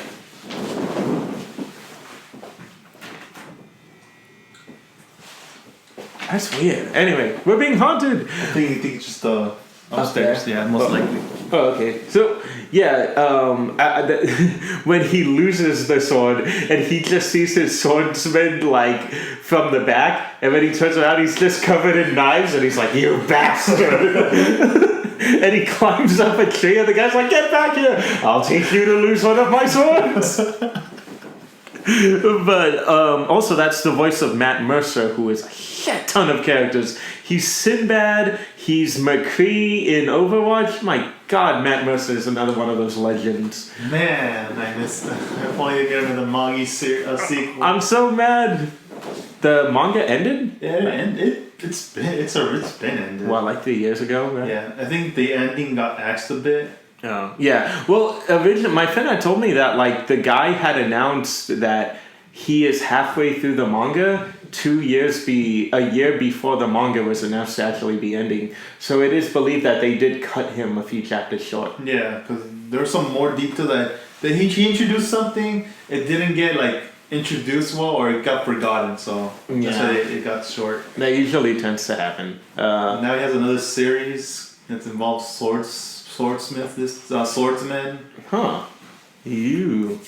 I wonder if it's covered in waifus. But yeah, so like you were originally going to say, this is when we get we see the 12 Kuzukis, but this was only focused on the 6 lower moons. Yeah. Which are all, a lot of them span from like very weak looking adults to just flat out kids. And they don't even realize where they were at. The next thing they know, they were somewhere, they got a notice that there was going to be a meeting, and the next thing they know, they're in a room having a small woman standing over them. And they're like, who's that woman? And I thought Muzan was going to meet us here. And of course it's revealed that woman is Muzan in another form. And he's like, okay, so this is something I've been noticing. The 12 Kazuki, it's a semi-failure. I've had the 6 upper moons, I have yet to replace any of them in the last couple of thousand years. But for some reason, I have to keep over and over again replacing the 6 lower moons. So, as of now, I am disbanding the 6 lower moons. And they're like, and they already know what's happening, so they're like, no, it's your fault. And as soon as he says that, he rips the head off of one guy who doesn't even realize that he got his head ripped off. And he's all like, what the hell? And I can't regenerate. What's going on here? And it's like, what was that? You were blaming me for one of your shortcomings? And it's like, it is not my fault that you guys are weak. It is your fault. So he starts killing all of them, and he releases this horrific giant blobby flesh tentacle creature that starts eating the other Kazuki, and there's the last one who was just kind of laughing the whole time, was just like, yes, do it, please. It would be an honor to be eaten by someone so majestic as yourself. And I wouldn't say eaten, but rather get killed. Get killed. Yeah. So he's like, it would be an honor, and it's like, oh, now that's the kind of attitude I like. You know what? I'll give you one more chance. I'm going to inject you with more of my blood, and I want you to go after the boy with the earrings. Please bring him back alive. And of course, he gets sent to the train. The boys are sent on the train as well because of a demon sighting. And at that same time, they're on the same train as the fire pillar of Rengoku-san. Wait, it's the flame pillar. The flame there's pillar. a difference, apparently. Well, yeah, I know. I think it's a translation thing. Because there were some chapters in the manga, in the scans, where they were switching between fire and flame. But like, as soon as manga, I forget the people who took it over. I think it was like Manga Stone or something. Manga Stream? Yeah, Manga Stream. They just stuck with Flame Pillar, like the manga, like the anime and the official scan. So that is actually Demon Slayer. Anyway, welcome back, everyone. We totally were not gone for almost three weeks, due to a slight delay where Now you've got the perfect man. due to some personal stuff Lewis went through, we were unable to do the ending proper. You made me sound like I had cancer or something. He was dying slow and painfully, but that was only after he made us wait 30 minutes. Yep. No. So anyway, we're gonna go ahead and finish up Demon Slayer. Since this is my pick, we'll go ahead and let Lewis start, and then it will be Ben and then me. Wait, how come I start? Oh, wait, okay, that's That was your pick. No, and it's always the person who does, the person who picks it, they go last. Okay. Yeah. That's how it is. When you do your stuff, I go first, and then when I do my stuff, you go first. We've been doing this for like 3 years already. So that's the pattern. So what you're saying is, my next show, I'll be the first one.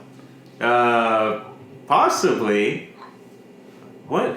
Oh, right. He changed what the next show's gonna be. Oh, so no. we might either... No, you did. Oh, yeah. Because you told me... We had a backup episode in case you didn't show up today.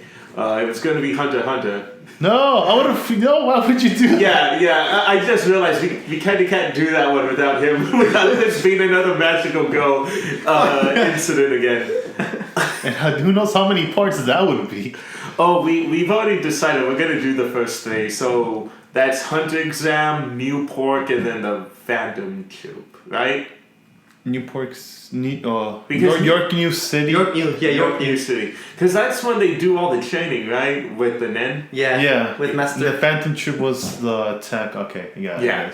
Yeah, so, and then after that, the next time we get back to it. Greed Island, the Chimera, and the... And then the election arc. Yeah. Yeah. And the thing with the trap, but isn't a trap because it's like two personalities. Man, that's so. It's so confusing. Nanika. Yeah, Nanika. Oh. Okay, so go, Lewis. Alright, so not gonna lie, when I first watched The Case of Lord Demon Slayer. It's El Malloy, you little shit. I'm just going to call him Waver because I couldn't understand the little shit's name. No, I'm joking. Okay, we're doing Demon Slayer now.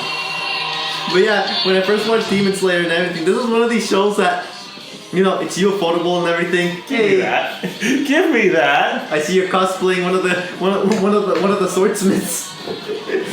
I'll kill you for breaking that sword. Don't flaunt it, you little shit. Ben's mad because we skipped like 2 weeks of his episode. To be fair, I had work. Oh no! Heavy work. One was because he couldn't do it, and then the other one was you couldn't do it too. Yeah. Okay, I forgot what the second one was. I'm sorry, Lewis. I just assumed to blame you again for that one. But I'm joking, there's no real blame there. It's alright. I broke packages, so it's all good. They're cries. No. Okay, we gotta get to that. Alright, after. So go. Oh no. Why are the three of us together? Why do I still think this is a good idea? Oh right, because it's not Connor's not here too, because that's when things get really bad. That's even a better idea. Yeah. They exhumed the chaos. We're in the middle of a tornado right now, but the incarnate is throwing a flesh-eating parasite that's just getting carried and spread through the tornado. So you will die even if you survive the tornado. Oh god, it's like a freaking Invader Zim when he was throwing like those rabbit biting things, and then he starts like another rabbit biting thing. Oh yeah, it was just like a box of rabbit like things. Okay, sorry, go. I forgot the tangents. How fun to get. Yeah. Hey, I wasn't done listening to that. Also, yeah, this is kind of a hype opening. I've never done It's it. the ending. Yeah. You said opening. Oh, my bad. Yeah, this is a hype ending. I skipped this. I skipped this ending. Regardless, I still skipped it. And the opening. Fuck you! Okay, sorry, go. Please stop jamming. Because Lisa sucks. Oh god, I got. Oh, he did the ending too? Oh, you're sure just talking about the opening. Pretty sure that's Lisa as well. Because I'll kick your ass on it's even. featuring Lisa. I have a It's pint with right- Lisa. I have a pint right here, sir. That's not a pint, that's a mug. Oh yeah? I have a microphone right here. Hey, don't you touch that. How are we supposed to Touch. Do I have to follow you all day, sir? Okay, sorry, go. Jesus for that. Okay, go. The cursed ending of Demon Slayer. Right. And one of the reasons why I loved it too is because for me, what initially caught me was that Ufotable was doing it, and for me it's like, ooh, Unlimited Budget Works is doing this. Yeah. Interesting. And they put it. Oh crap, yeah man, the art style and everything. But then later on as the story progressed, for me, I found it a little bit more and more engaging, especially the fact because I thought this was gonna be like medieval Japan or some shit, but no, this is like during like the Meiji Restoration, where like like gangsters in the 1920s and economic collapse, and before Japan decided to become an imperial power, and it was like, hey, let's try to take on the U.S. just for fun. Jesus. Is that how it went? I think it was. I wonder if that's going to be whatever happens after this arc. They just start bringing in Americans. Oh god. Because I remember a meme that perfectly described the Meiji Restoration. It's like Hitler's like, hey Japan, why don't you be a sweetheart and attack Russia from the east side so we can pincer them. It's like, actually Hitler, we actually bombed Pearl Harbor instead. And Hitler, you did what? How the fuck is this alliance supposed to work? Yeah, what's the worst that can happen? Oh look at all these American troops coming in. Oh, what's that noise? What's that word I hear in the distance? Midway? Oh no. I only know about that because of that movie. I had no idea we actually retaliated like that. With General Nimitz fleet. Yeah. That's another movie I gotta watch. But yeah, and then closing thoughts as well on Demon Slayer as well. For me, the one thing that I actually enjoyed the most were the characters. Especially Inosuke. He was my favorite. Everyone's liking Inosuke. He's got a pretty face too. Not just a pretty face, just how his personality is. Yeah. Mm-hmm. But I'm saying the face also helps. And the fact that he was raised by animals, that just makes it better. So what you're saying is... A boar! It was raised by a boar. Yeah. And if you're like me and Ben, you already know what happened, why he is the way he is, and it makes things worse. Okay, sorry. Yeah, I still gotta reach that manga, but definitely gonna be reading the manga soon. There should be a new chapter today or tomorrow. Dude, we waited like all day last week. Or did you read it somewhere else? I wasn't able to read it till Sunday because Kiss just wasn't uploading it. What was the last chapter about? Fuck, I forgot. Oh, it was a flashback about... Oh, yeah, that's where it was. Oh, okay. That's where it stopped. They didn't upload it till like Sunday. That's weird. Yeah. So anyway, sorry, go. Sad life when I don't read Kiss anime anymore. You can't read that. Oh, well. Oh, You can always read anime I can't read anime, man. and then watch manga. No, I can't watch manga either. I'm blind. There's also... Then hear manga. Yo, I haven't done that yet, but I will one day. I want to do that. I want to do like manga audio dramas. That works. I don't know why I thought for a second you were gonna refer to a fanfic. And then he slowly and salaciously touched the microphone like so. Ew. No, that's up for the eventual 2 fans we get from this. Anyway, Just rub the tip down. I'm so sorry. We are being really bad. We're being really bad about this. Sorry, go. This is what... Touchscreen? Huh? Oh, this is not touchscreen. No, it's not. Yeah. But yeah, no, that's actually my closing thoughts for Demon Slayer. Really enjoyed the story and everything. Anime Michael Jackson, which then had to like turn into a woman because of copyright infringements. And a little kid. Yeah. All I heard was Trash, and it got my attention. Traps, I know that got my attention too a little. Yeah, and then you were talking about how you like the Nosuke. Oh yeah, Nosuke. And then just cover the shirt and we're good to go. That is true. Oh.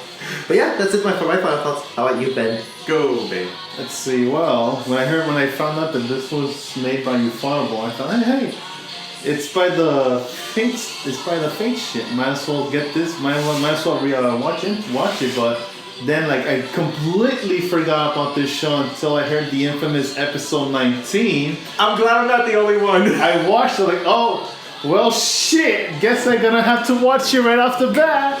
Yep. But man, the art style, how Ufotable, how Ufotable does the work for this show is phenomenal. Honestly, like the fight scene for that episode, for that 19th episode they prolonged it compared to how it was in the manga, which was absolutely was my favorite, honestly. Yeah. Cannot relate because did not read the manga.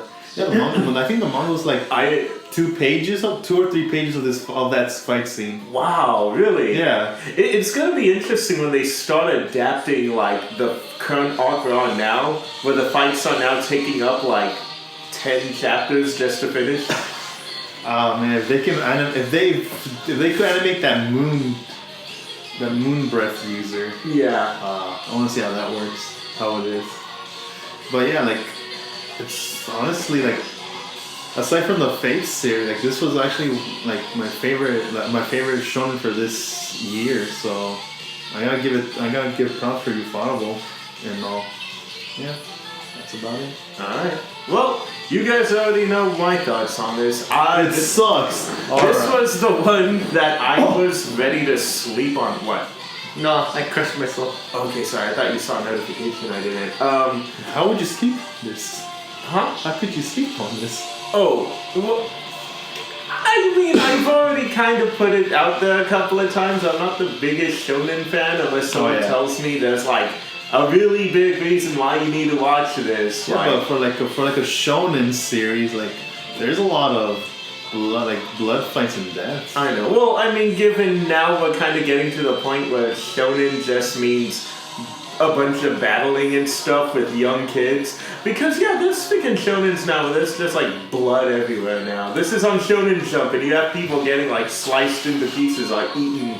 Don't forget the tournament arcs. There always has to be a tournament arc somewhere. There was no tournament for this or for Promised Neverland. Oh, well.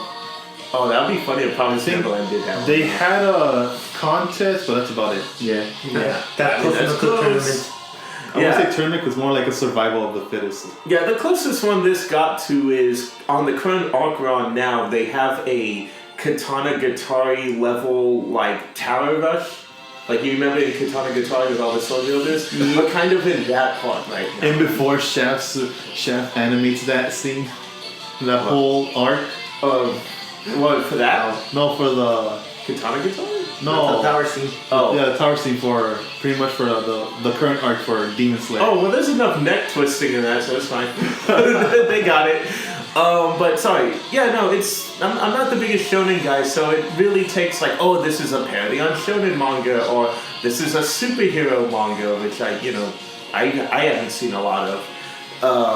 And then you have 7 Deadly Sins. Oh no, that's what I mean. Like what brought me into Boku no Hero was it was a superhero thing, and I've never really, seen anime tackle direct American superheroes. And I mean, given the more you watch it, Tiger and Bunny? I had not seen Tiger and Bunny. Oh, I saw My Hero Academia first, then I saw Tiger and Bunny, which is like, yeah, this is way, way into American, American culture, despite the fact this is also in Japan, I think. Yes. There's also 7 Deadly Sins, which I only watched that because I saw like the first episode while I was getting into anime, and then that's the anime that made me really interested in like dubbing and the current American voice actors that I'm like fanboying over. Like that was the anime that made me realize, oh yeah, Ben Diskin's kind of a badass. Anyway, he's his voice for Code Vein. Oh yeah.